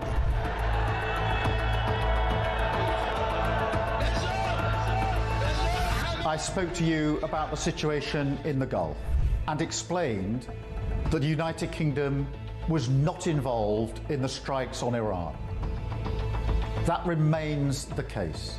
The basis of our decision is the collective self-defense of long-standing friends and allies and protecting British lives. That is in accordance with international law, and we are publishing a summary of our legal advice. We are not joining these strikes, but we will continue with our defensive actions in the region. Mr Farage, would a reform government have allowed US forces to use UK air bases for offensive operations in Iran? Yes is the answer to your question. I would have said to the Americans, please do use our bases. We will be supportive of you on this. There were a series of very loud blasts in the area of Dubai that I'm based in. That's in the Marina area. It's a very touristy area, actually. Those blasts were the loudest we've heard yet, but equally we are reassured that they are most likely the sound of interception by the UAE's quite sophisticated THAAD interception kit. That is the Terminal High Altitude Area Defence System.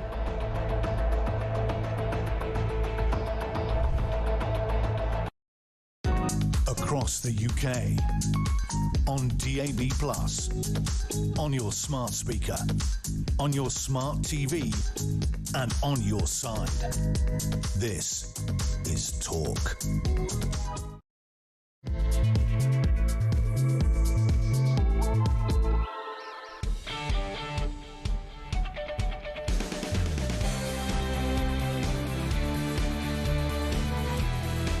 Top of the morning at 9:03 on a Monday. I hope you're having a good start to the week. A packed hour to come, at which point the Queen of Talk, Julia Hartley-Brewer, live at 10. Before then, Edwina Currie, Trevor Kavanagh and Lord Michael Gove.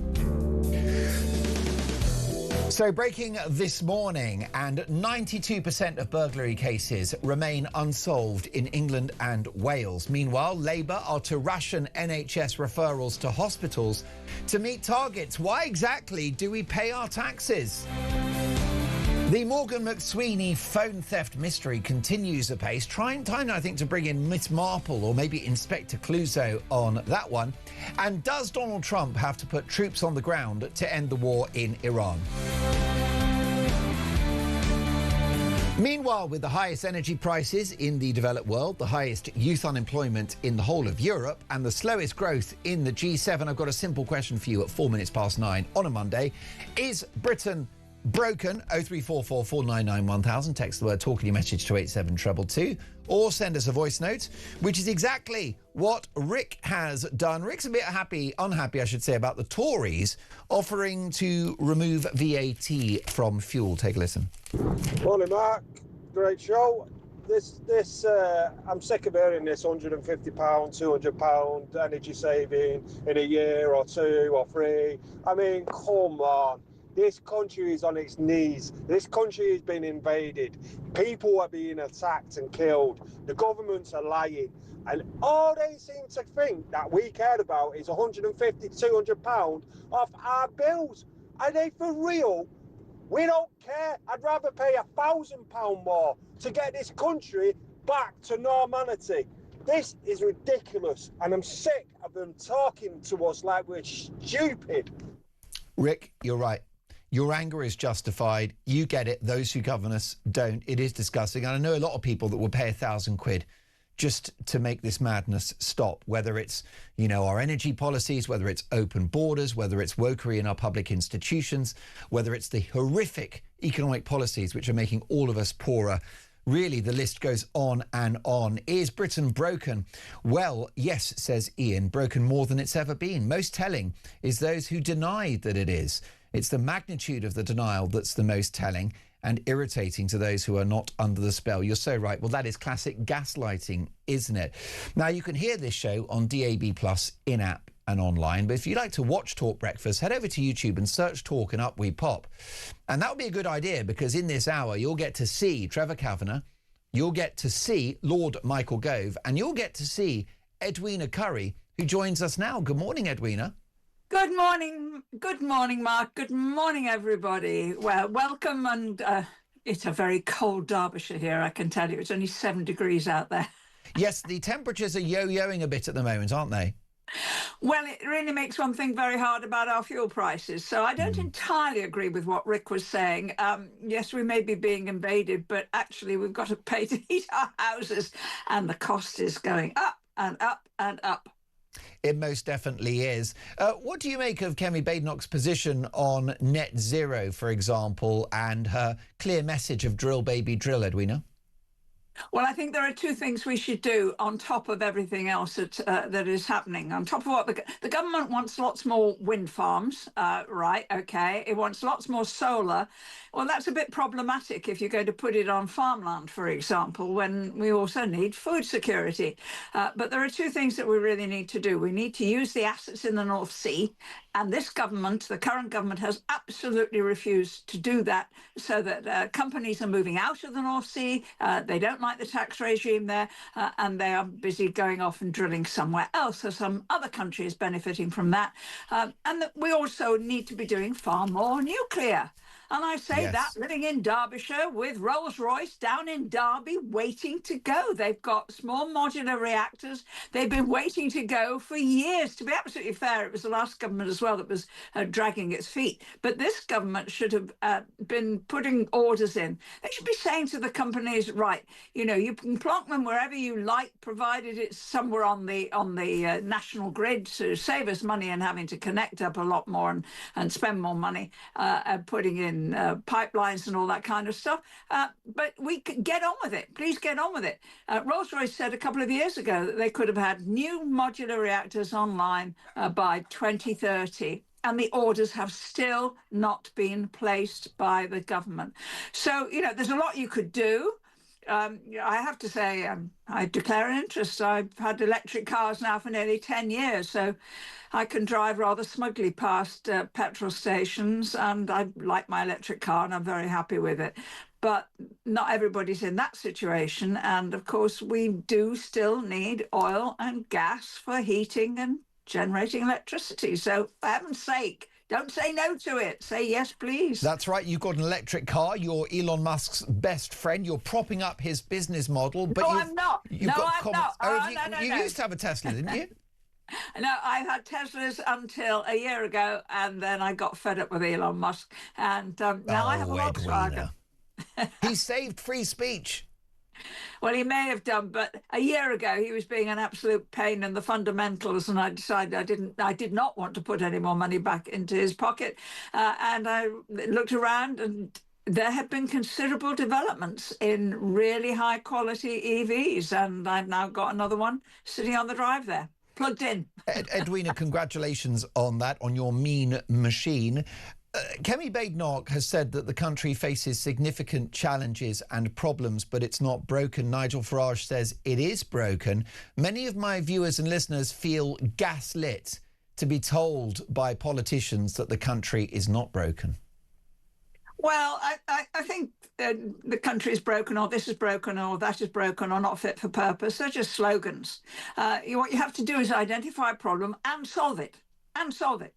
The current government has got a huge majority in Parliament, and yet they run around like a lot of headless chickens. They seem to have no idea how to solve any of the problems. We've just rapidly gone through in 3 sentences how to solve much of the energy crisis, which is get on with using what we've got in the North Sea, and also get some nuclear reactors in there, which can provide some long-term stability and hopefully to lower costs. We're one of the highest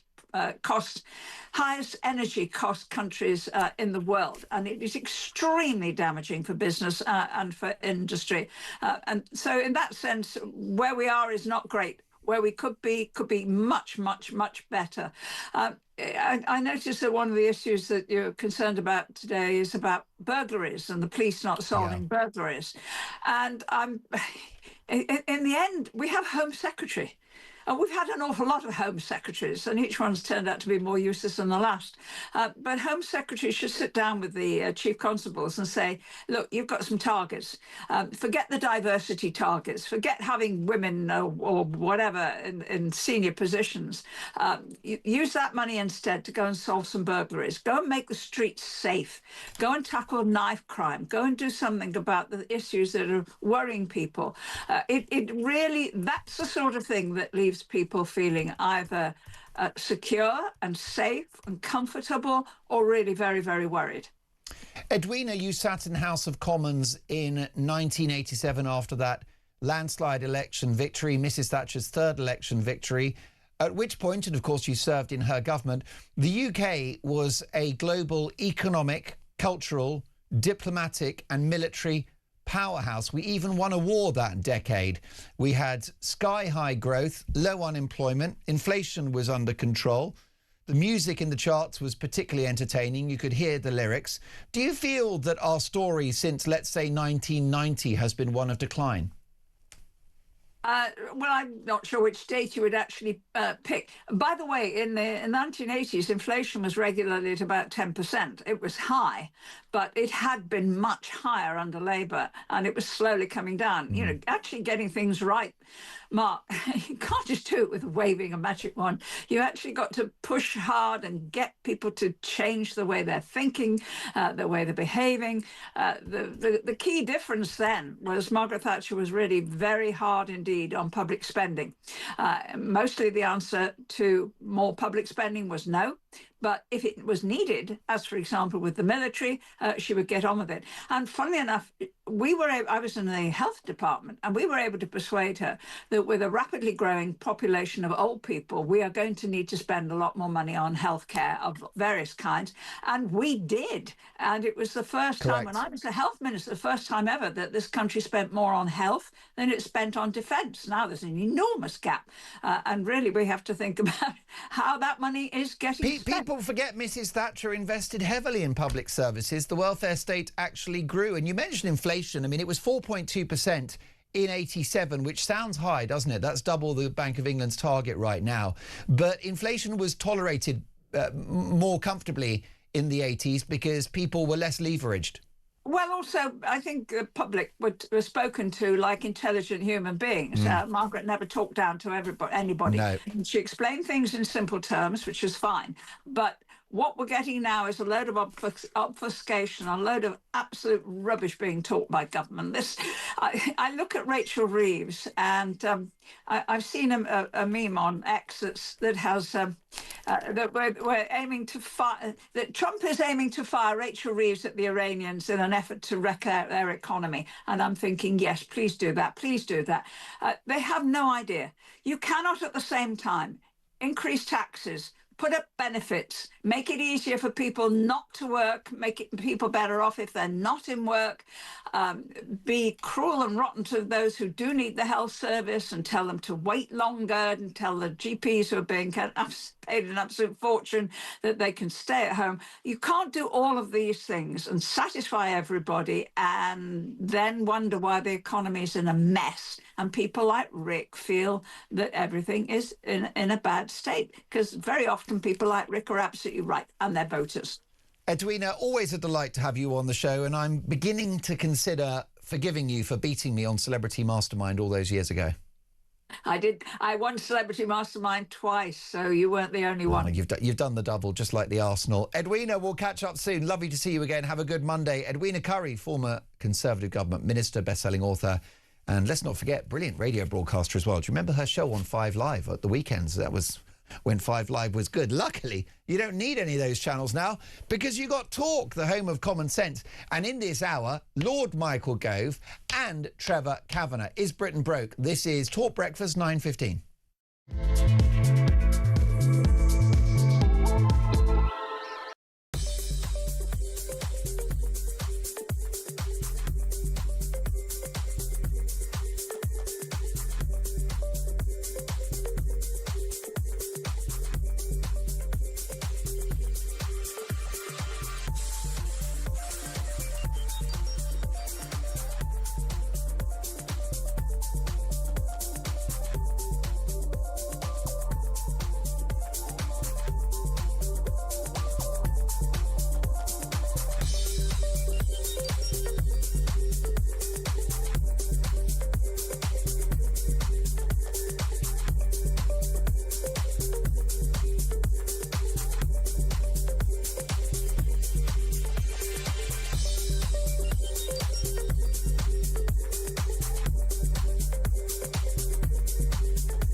Conflict breaks out anywhere in the world, it has consequences here at home. Talk War is your definitive national security briefing.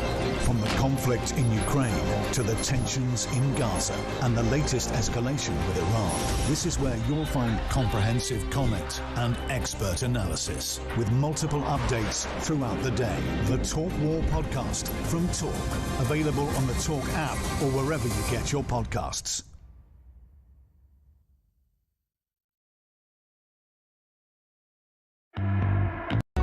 Across the UK, on DAB+, on your smart speaker, on your smart TV, and on your side.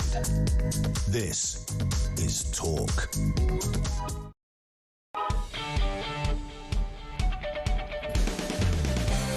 17 minutes past 9. Mark Dolan in for the brilliant Jeremy Kyle. Jezza is back tomorrow at 6 a.m. and I'm back on Friday. We're to our regular shift again, Friday, Saturday, Sunday. Looking forward to that. Is Britain broken? Kevin in East Sussex says, yes, Mark, Britain is broken because this socialist government taxes those who love the UK to pay for those who hate Britain. On defence spending, Mike in Cheshire. I'm responding, Mark, to your conversation with Tobias Elwood.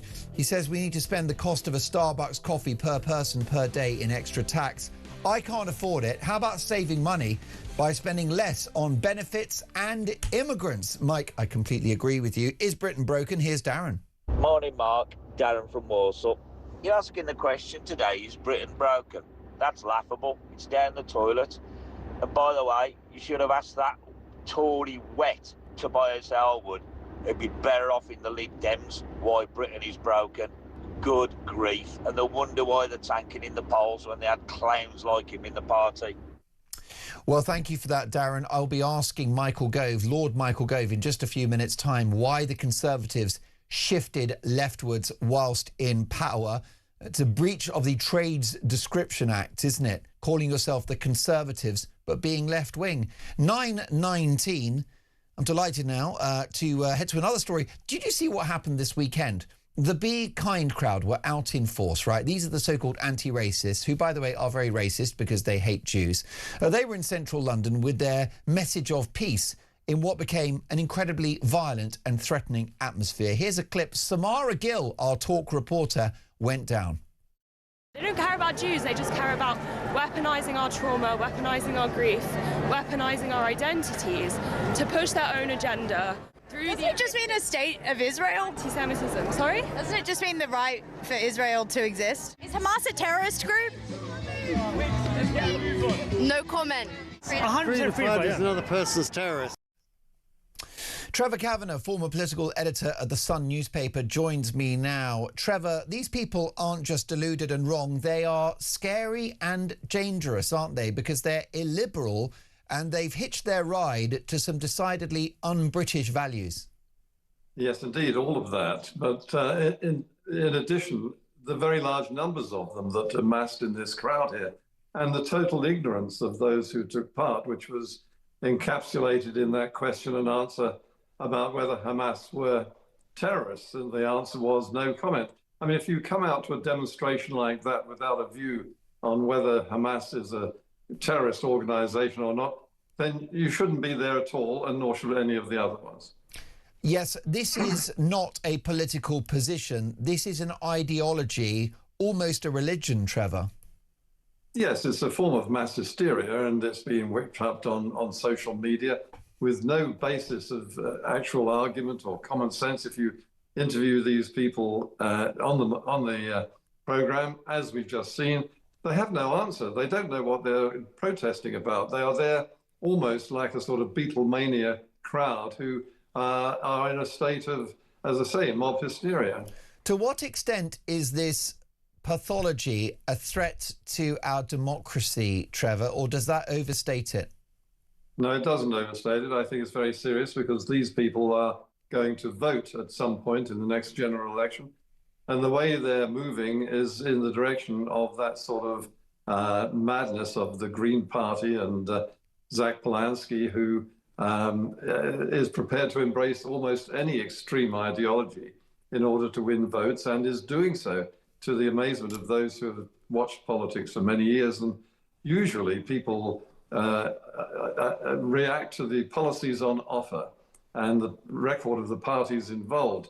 And there is no record of Zach Polanski in any position of authority. And the policies that he embraces is anything that will win votes. I mean, this is not a form of democracy. This is a form of madness. It most definitely is. I'm reminded of the Queers for Palestine, who don't realise that if they were in Gaza, they'd be thrown from the highest building. And even the leader of the Greens himself, Zach Polanski, is facing pushback from Jewish members of his own family, Trevor, because they fear that if he becomes Prime Minister, they will be less safe. Well, I think all Jews in this country are less safe than since Zach Polanski managed to power his way to undoubted popularity. I mean, it beggars belief that this man has a chance of actually being a part of a future government, but that is the way it is, and it's a long time overdue for his members of his family to realise the threat, not just to them as Jews, but to the country as a whole that is represented by Zach Polanski's Greens. And the problem is we've got a Prime Minister, Trevor, who won't stand up to these extremists and ideologues because he is in competition with the Greens for their votes. Indeed, and it's refreshing to see Tony Blair, who probably is regarded as extreme right fascist and racist himself, standing up and saying that they've got to distance themselves from the extremists that this party and the Labour Party is embracing and the Green Party is representing. These are very dangerous times, and we are endorsing people who are making it much more dangerous every day. And I'm particularly concerned, Trevor, that it's young people, graduates, school leavers, who are embracing this toxic political movement. These are the same young people that have no hope of getting on the housing ladder. Therefore, they don't have too much skin in the game in terms of our capitalist democracy. And that's why, whilst everyone focuses on so-called far right, the real worry is the far left, a radical political movement that says to young people, well, you can't buy a house, so we'll give you one from that rich person. You can't buy a house, you can't afford to run a car, you can't be safe on the streets, you can't be sure you'll have the same phone but when you get home because of the theft of property. You have zero chance from the latest reports of having your burglaries reported or dealt with by the police. I mean, a lot of people have good grounds for thinking that Britain is broken. It isn't broken, but it's being run into the ground. Well, that's a very similar message to what I've had from Kevin in East Sussex, who says Britain is broken because this socialist government taxes those who love Britain to pay for those who hate it. And Simon in Durham says, good morning, Mark. Is Britain broken? Not entirely, but it is breaking. I'd liken it to a snapped toy that's been fixed with a bit of gaffer tape, but that tape is starting to curl and lose its stick. I mean, Trevor, I've just had Edwina Curry on, and if you think about when she sat in the House of Commons and served in Margaret Thatcher's government, it was a world away from where we are now. We had energy independence, we had law and order on the streets, the social contract was intact. People threw things in the litter bin. The lollipop ladies were safe. They didn't need body cams. Jars of Nescafe Gold Blend did not require a security tag. The list goes on. You know, we didn't have open borders. We lived within our means as a country. A different era. It was a different era, but it was beginning to disintegrate even back then. As you remember, the Home Secretary at the time under the Labour Party was John Reid, who said that the Home Office is not fit for purpose. And he was absolutely right, and it had already begun to emerge that it wasn't fit for purpose way back at the turn of the millennium. We have a situation where the Home Office is basically filled with the sort of supporters of not just Labour, but Zach Polanski. We have a judiciary which is very reluctant to send hardened criminals to jail.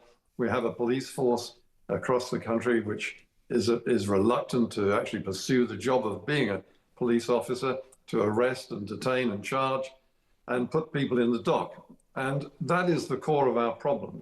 And meanwhile, they turn a blind eye to all of the problems that are caused, like shoplifting, the theft of phones, as I say, and burglary. And one of the problems, I think, is that they cannot always identify the culprit because people are wearing hoodies and face masks. And as long as people go around in disguise with their faces covered, we aren't going to solve these problems. And it would be a simple measure that this government could introduce that nobody should be allowed to go about their business on the streets with their faces covered by any form of face covering. Would you therefore support a policy of banning the burqa, Trevor Kavanagh, and indeed cousin marriage, as is being floated by the leader of the opposition, Kemi Badenoch, at the moment? Well, certainly banning the burqa would be a very good step, and I doubt whether this government will ever contemplate that. The question of cousin marriage is a medical and social one and should never have been allowed to flourish in this country at all. But it is, and it does, and in some communities it is a way of life. And it leads to really serious defects in the generational development of children, and then, of course, when they become adults, and then they marry their cousins. I mean, it's a well-known scientific fact that this is extremely regressive, dangerous, and medically unsound. So I think that when the Tories say they'll ban it, I think good luck to them. Many of my viewers and listeners were surprised that it wasn't illegal in the first place. Trevor, I was reading the Sunday papers yesterday, as I know you do at length, and I saw an interesting article about so-called kind parenting, which is wreaking havoc in schools, primary schools and nurseries, because children are not being taught the difference between right and wrong. Their poor behaviour is not being checked. It's all about their feelings. And tell me if I've gone mad, but the older I get, the more I think that the purpose of politics is the defeat of leftist woke ideas. Well, I think kindness is a blanket term, and it's very important to observe the way that the left in particular hijack certain words and then use them as cudgels to beat people with. Indeed, for instance, fascism and racism, just to take two at random. But when it comes to kindness, I think that's another word for dereliction of duty on the part of parents and those in charge of children, such as teachers. Yeah. If you're going to be kind, you mean that you're not going to tell them they shouldn't do things which are wrong, and you shouldn't send them to school as parents when they're potty trained. These are the sort of things that people think, I cannot tell my child off. I cannot invoke any sort of discipline. because it would be unkind, but the rest of society pays the price for that. Well, indeed, it's the same policies that underpin diversity, equity and inclusion, which normally have the reverse effect of their stated aim.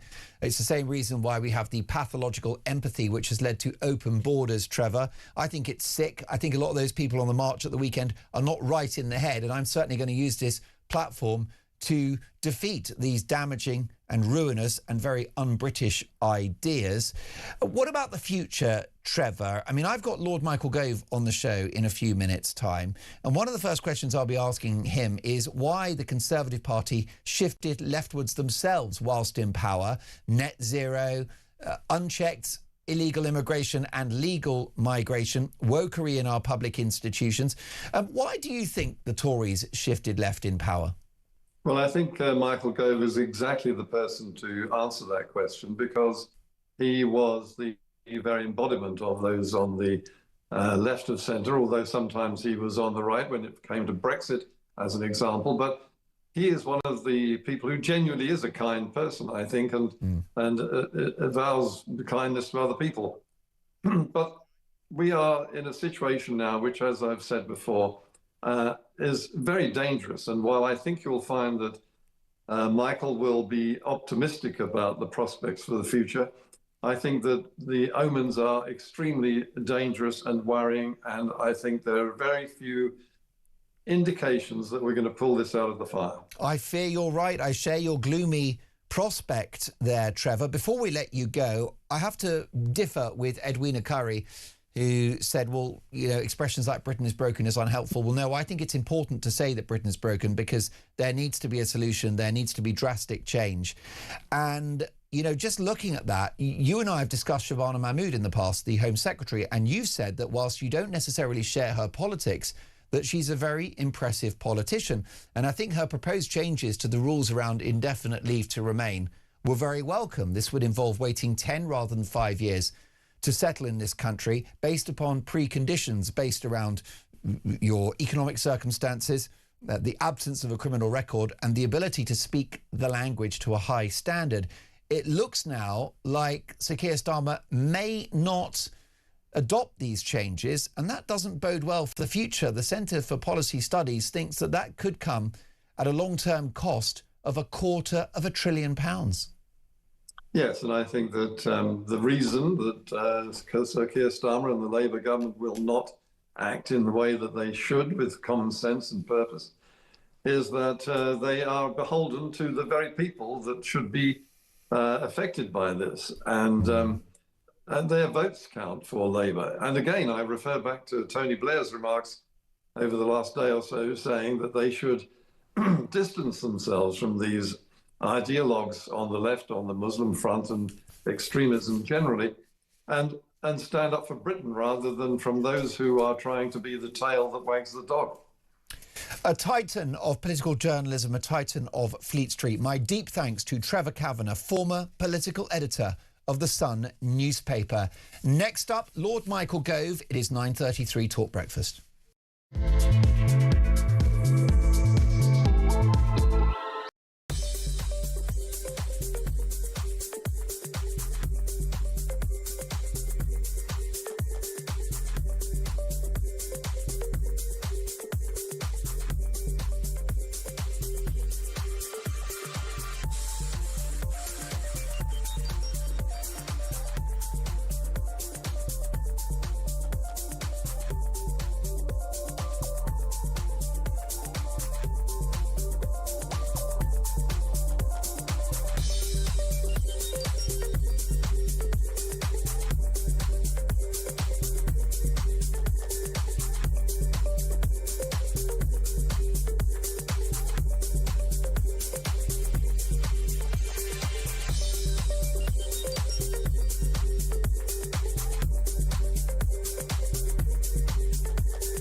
across the UK.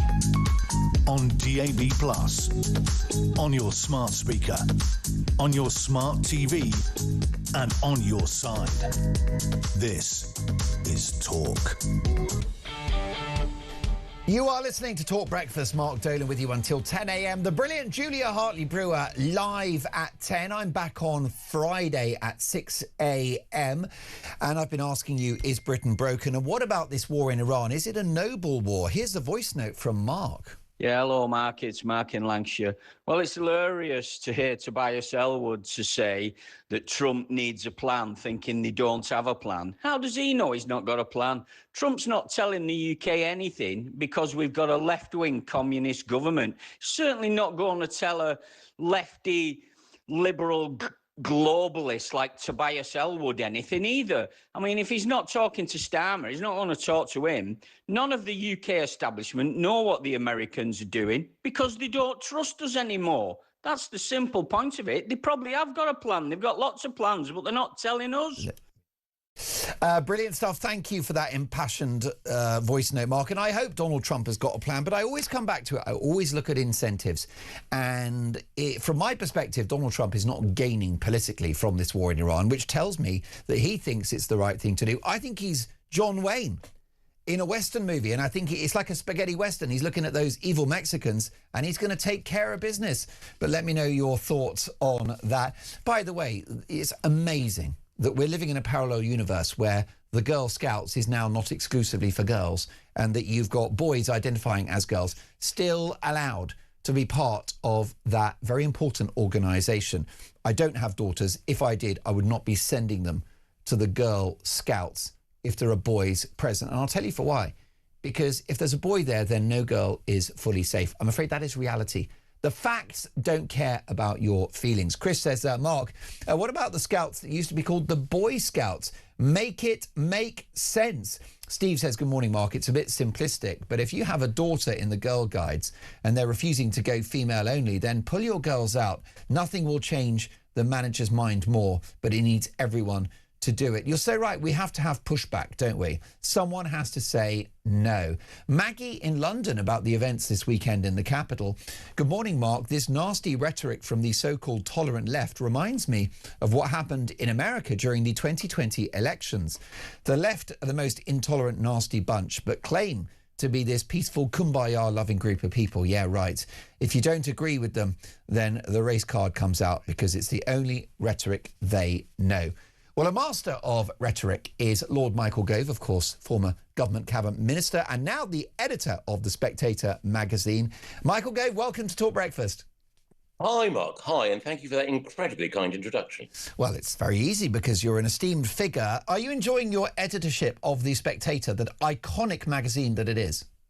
Yes, I am very much. The Spectator circulation has been on the rise, and I hope that Talk viewers and listeners will have the opportunity to buy our special Easter edition, which comes out on Thursday of this week. Well, full disclosure, I'm a happy subscriber because there are some very good writers in there, and it's about diversity of opinion, isn't it? Exactly. Michael Gove, let me get your opinion on the current state of the Conservative Party. What's your appraisal? I know you've been a long-term supporter of Kemi Badenoch. Yep. Would you care to give the Leader of the Opposition a rating out of 10 for her performance to date?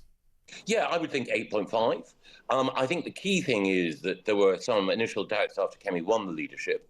But what she's shown in the last 6 months or so is, I think, the sort of clarity that people would expect from someone who's bidding to be Prime Minister. So at the party conference, she spelled out a proposition on getting rid of stamp duty altogether, freeing up the property market. Then at Prime Minister's Question Time since then, she's shown that she can take the fight to Keir Starmer. So I think she's been effective in the House of Commons. She's been coming up with the sorts of ideas that will get the economy going.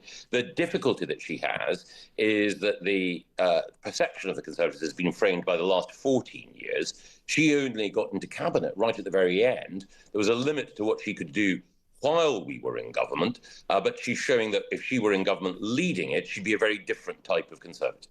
Well, the axing of stamp duty altogether would be transformative for the economy and social mobility.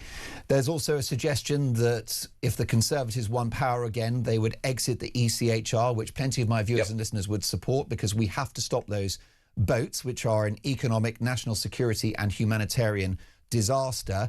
Similarly, there's talk of banning the burqa. That might be a good thing. Many people consider them un-British, and they're certainly not great for the prevention of crime, and potentially also a ban on cousin marriages. So all of these are fantastic suggestions, in my humble opinion. The issue you've got, Michael, as a supporter of the Conservative Party, is that no one's listening. Well, I think that more and more people will be, both as we get closer to these local elections. I mean, they're principally for councils, but obviously in Scotland and Wales for the respective parliaments there. But as we get closer to the general election, there'll be a judgment about who's best equipped to be Prime Minister. People vote for a national leader as well as for their local representative. And all the evidence suggests that at the moment, of all of the leaders, Kemi Badenoch is the one who has the highest popularity rating. I suppose I should say she's the least unpopular because there's a lot of suspicion towards politicians of all kinds. All politicians have negative ratings, but she's certainly, if you rank all of the political leaders at the moment, she's the one who enjoys the greatest level of popularity in the country. Is she at odds with her own backbenchers, given her enthusiasm to, for example, exit the ECHR, which sticks in the craw for many of the Tories sat behind her? Well, actually, I think there's been a big change there. So it's striking that many of those who were cautious about leaving the ECHR seem to have changed. I think partly because they appreciate, as you've pointed out, the emergency in the Channel, the nature of the small boats crisis, the need to ensure that we've got all the legal instruments at our disposal to be able to deal with it. And I think more broadly, you've actually seen in other countries people pointing out that the ECHR is no longer working as intended. So when the facts change, people change their minds. And I can't think of any Conservatives on the backbenches now who would be opposed to Kemi in this regard. Some people who wouldn't have made the step themselves, but no one who's really unhappy with this position. Whether it comes to unprecedented high levels of legal net migration, the relentless arrival of the boats under the watch of the Conservatives, the commitment to net zero, the prevalence of wokery in our public institutions, with the NHS issuing leaflets about menopause without mentioning women, or calling people calling mothers, birthing humans and chest feeders. Why do you think, Michael Gove, the Conservatives shifted leftwards in power? Well, I'm not convinced that everything that you describe is as a direct result of what the Conservatives did. It's the case often in our society that there are institutions, whether it's our universities or whether it's some of our other broadcasters, or whether it's sort of the charities and pressure groups. And, of course, the civil service. Exactly. That are pushing things in a particular direction. And what you need is a strong leader who can push back. And again, that's one of the reasons why I think Kemi Badenoch is a different type of Conservative, because she was the person who, particularly on the gender question, when she was the Equalities Minister, really pushed back on that. In Scotland, my home country, they had this bizarre, ridiculous attempt to introduce a law which would have allowed men, convicted sex offenders, into women's prisons. That was going to go through the Scottish Parliament until Kemi Badenoch said, "Don't be ridiculous." You or I might regard that as common sense, but there were lots of other politicians, often male politicians, who didn't speak up. She was very clear about reversing that trend. And you mentioned also net zero. I care very passionately about the environment, but we do need to make sure that we've got a rational energy policy. It was Kemi Badenoch who said that the drive to ensure that we were all in electric cars by a particular arbitrary date needed to be taken much more realistically when she was in government. And now she's in opposition. She's saying that it's madness that we've got oil and gas in the North Sea when there's an energy crisis worldwide, and we're not drilling in the North Sea as we should. But we are looking at, and it's not an exaggeration to describe it as mass unchecked immigration, unprecedented under the Conservatives. The cost of net zero, which many would argue is the reason we have the highest energy prices in the developed world. And then, of course, we mentioned some of the issues around our public institutions. This happened on the watch of the Conservatives, particularly Boris Johnson and the Boris wave. And many of my viewers and listeners will never forgive the Conservatives for that. Doesn't matter how great the new policies are, they won't forgive what's happened in the past. Well, I can understand people's frustration at the way in which migration rose after 2021 to massive levels. I can relitigate some of the reasons, some of the factors that were going on at that time, but mistakes were undoubtedly made. But there are two things. Was the Prime Minister Boris Johnson at the time bounced into accepting these numbers because he was told by various civil servants that we'd have hyperinflation if we didn't increase immigration and that there was a skills gap to plug? Yeah, I mean, I think that is a very sort of tight, what's the word, analysis of it. The truth, as ever, is more complex, but in essence, yes. So the argument was, unless we have more people in the workforce, then wages and prices will go up and inflation will rip. And also the argument was made that in the NHS, and particularly in the social care sector, that more people were needed. And I think that there was some truth in that. The problem was that rather than opening a narrow door for the most necessary workers, the door was flung wide open and family members and other dependents came in as well. So I think that in that sense, a big mistake was made. But again, Kemi Badenoch was someone who, for example, when there were negotiations over an India trade deal, she was the person who was saying, look, we can't go ahead with this because it would mean that the number of people coming from the subcontinent to the UK would be more than our public services can cope with. She was always critical of that open door approach. And she's now pledged not just to ditch the ECHR, she's also said that the indefinite leave to remain, which allows some of the people who came in potentially to stay forever, that needs to go. We need to have an approach whereby people who came here temporarily leave at the end of the time when they're working here. You're a man of political principle and deep intellect and instinct as well about people. So, Boris Johnson, you withdrew your support for his bid for the premiership in 2016. You had the measure of the man, didn't you? Someone unfit to be Prime Minister. Well, again, I think that... You were right, Michael. You were right in 2016. You had the measure of him. In 2016... I did think that he wasn't, at that point, ready to take on the responsibility. He wasn't serious? He was drinking wine and playing golf, or was it cricket whilst you prepared his leadership bid? One thing I would say is that when Boris became Prime Minister in 2019, I think that we do have to be fair. A, he got Brexit done. Yeah. He broke the logjam in 100%. Parliament. And then secondly, the vaccine rollout. I know there are some people who are sceptical about the efficacy of the vaccine, but the speed with which that occurred would not have happened if we were still in the EU. That was down to Boris. And the third thing is the support that we gave to Ukraine following on from Russia's invasion.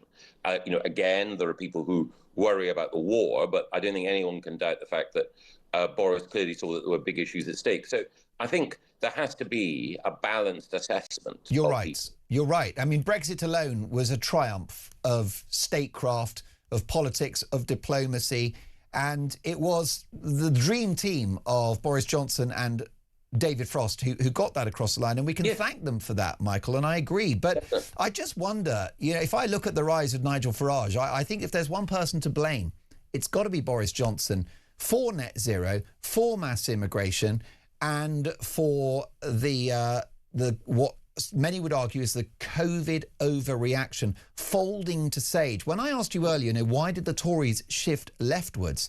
The Conservative response to the pandemic, and don't get me wrong, it was a nasty virus, it took too many people, it was a big pressure on the NHS, but the Conservative response to COVID would have been the Swedish approach, or Texas, or Florida. Instead, we went all in with illiberal lockdowns for which we're still paying the price as a result of Conservative policies. Well, again, the COVID pandemic divides people to this day. I think that the situation in Texas and Florida is different purely because of the fact that their climates are different, so more people can be out of doors. In the UK, it was worse. California is sunny, and they had lockdowns for 3.5 years. No, quite exactly. But when you're dealing with the virus, there are a number of different factors that were at play. The other thing is that the difference in Sweden was that, and I think this is an important difference, they had broadly the same restrictions as we did. It's just that they didn't back them up with criminal sanctions. Right. And this is an important principle, and it's one that people like Jonathan Sumption, who I know you've interviewed, a very, very wise man, has drawn attention to. And so there's a big question as to whether or not we could have achieved something similar without having to criminalise people who broke the rules. What would you say to people that take the view that an intelligent and decent man like yourself became more left-wing in recent years, Michael? There's a perception, you must be used to this, that, you know, you're an example of somebody that's supposed to be a conservative who got sucked into that sort of progressive shift leftwards that the establishment seemed to have been embarked on for a couple of decades. Well, I do read The Spectator. I think that anyone who thinks that I'm a,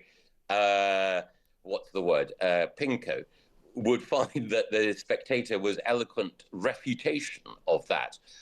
I do have some views which some people would characterise as left-wing, but I think that they're in the conservative tradition. So one of the things that I do think that matters is that there are a lot of people in this country whose children go to schools that are not good enough in the state system. I think that there are parts of our country where people don't get what the Australians would call a fair shake of the sauce bottle.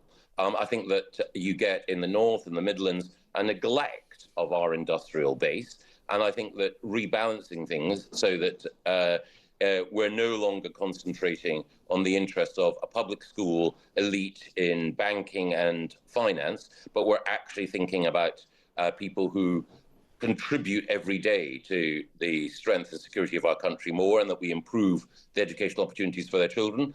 I think that's really important. And some people might consider that to be left-wing. If so, guilty as charged. Well, but in other areas, I would say I'm as Tory as they come. So again, at the moment, we're having a conversation, for example, in the House of Lords about assisted dying. I know it divides people, but my view on that is very conservative, which is that it's very, very risky to change laws about life and death, and that the House of Lords is actually doing a good job in holding Keir Starmer and his arrogant attempt to ram through this legislation to account. Just briefly, I don't want to labour the point, Michael. You are a Conservative, and of course The Spectator is a venerated magazine, right-leaning, but with a diversity of views. Yeah. Just to, put a full stop on this conversation, surely the rise of Reform UK and the popularity of Nigel Farage demonstrates the space on the political spectrum that the Conservatives vacated. I think it's important that we give Nigel Farage and his team the chance to lay out their case. So if you're a Conservative, you believe in competition, you believe in free speech, you believe in the free play of argument and ideas. I have my doubts about some of the things that Reform have said, but the thing about The Spectator is that we allow Reform people to lay out their case and allow people to make up their mind. My own hunch is that as we get closer to the election, that more people will find that Kemi Badenoch's approach is appropriate for government than Nigel Farage's. But the good thing about a magazine like The Spectator is that we've got lots of writers who take a different view, and our readers can make up their own mind. Oh, I mean, the magazine's fabulous. I've got no doubt you'll be outselling Andrew Neil within months. More power to you in that ambition. Michael, we know you have to run. A couple of quick ones. What did you make of the scenes on Saturday, the so-called Be Kind crowd, the anti-racists, the Together Alliance? Because we sent our reporter Samara Gill down there. She said it was intimidating and dangerous. It was. I was actually not on the march, obviously, but I was in London and took the opportunity to observe the march. It was a curious mix. So there were some well-intentioned, to my mind, naive, but still well-intentioned and decent people. But there was also, exactly as you say, an intimidatory edge to it, with some of the people on that march essentially the type of person who doesn't like dissent, who doesn't like disagreement, and has a sneaking regard for some of the worst elements that operate worldwide. Couldn't agree more. And finally, is Britain broken, Michael Gove? No, but there are big, big problems. And I think it's better for us to identify what those problems are, be realistic about them, but then optimistic about our capacity to overcome them. So we've got big problems in our economy, big problems with inequality, big problems with the condescension that is shown towards the common sense of working people, but we can overcome as we have in the past. And you've appeared on a podcast, a very interesting one. It is Angela Rayner's new podcast, former Deputy Prime Minister, of course, if I'm right in saying that. Do you expect Angela Rayner to be our Prime Minister before the year's end? I don't know. I enjoyed being Angela Rayner's opposite number, and I think that she has more spirit about her than Keir Starmer, but that is not saying an enormous amount. I think your pet cat, Mark, will probably have more spirit than Keir Starmer. So it's difficult to know at the moment, but I think that she is, within Labour, well placed to take over from him. A real delight to meet you for the first time, Michael. I look forward to many encounters going forward. Lord Michael Gove, thanks for your time. The editor of the Spectator magazine. Your reaction, text the word talk in your message to 87222. This is Talk Breakfast, 9:55.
The Crown is facing its gravest test in decades, and the royal tea from Talk is your front row seat.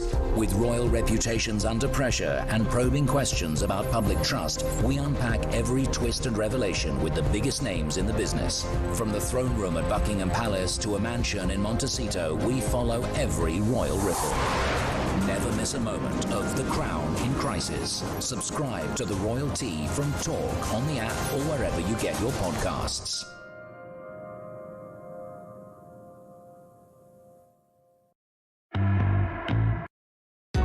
Across the UK, on DAB+, on your smart speaker, on your smart TV, and on your side.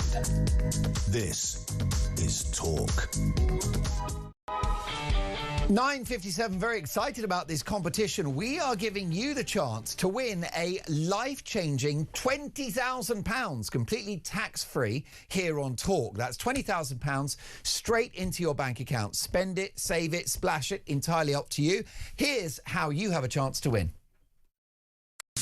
For your chance to win, text TALK to 83338. Texts cost £2.50 plus your standard network rate. Or call 0343 418 7260. Lines close 9th of April 2026, 4 p.m. That's when you'll need to answer your phone if it rings. 18 plus, UK residents only. This is a network promotion. Full T's and C's at talk.tv/win. So for your chance to win, text TALK to 83338 now. 9:58 live in the studio from 10 is Julia Hartley-Brewer. Julia, I've just had Lord Michael Gove on, who denies that the Tories turned leftwards whilst in power. What do you think? Bless. I like Michael, but, I mean, come on, wake up and smell the coffee. And what do you think happened to all of these so-called Conservatives? Is it because they started out liberal? I mean, I know he's not from a posh background, but he moved in with a posh set of, like, and they just want to be light. They don't want to be the nasty Tories, the whole Cameron. They want to be... They just want people to think they're all nice and liberal, and then they just did all this sort of mad. Well, they say liberal stuff. It's actually all very illiberal. Well, that's exactly right. Particularly, we actually COVID came up because I was just saying that was actually not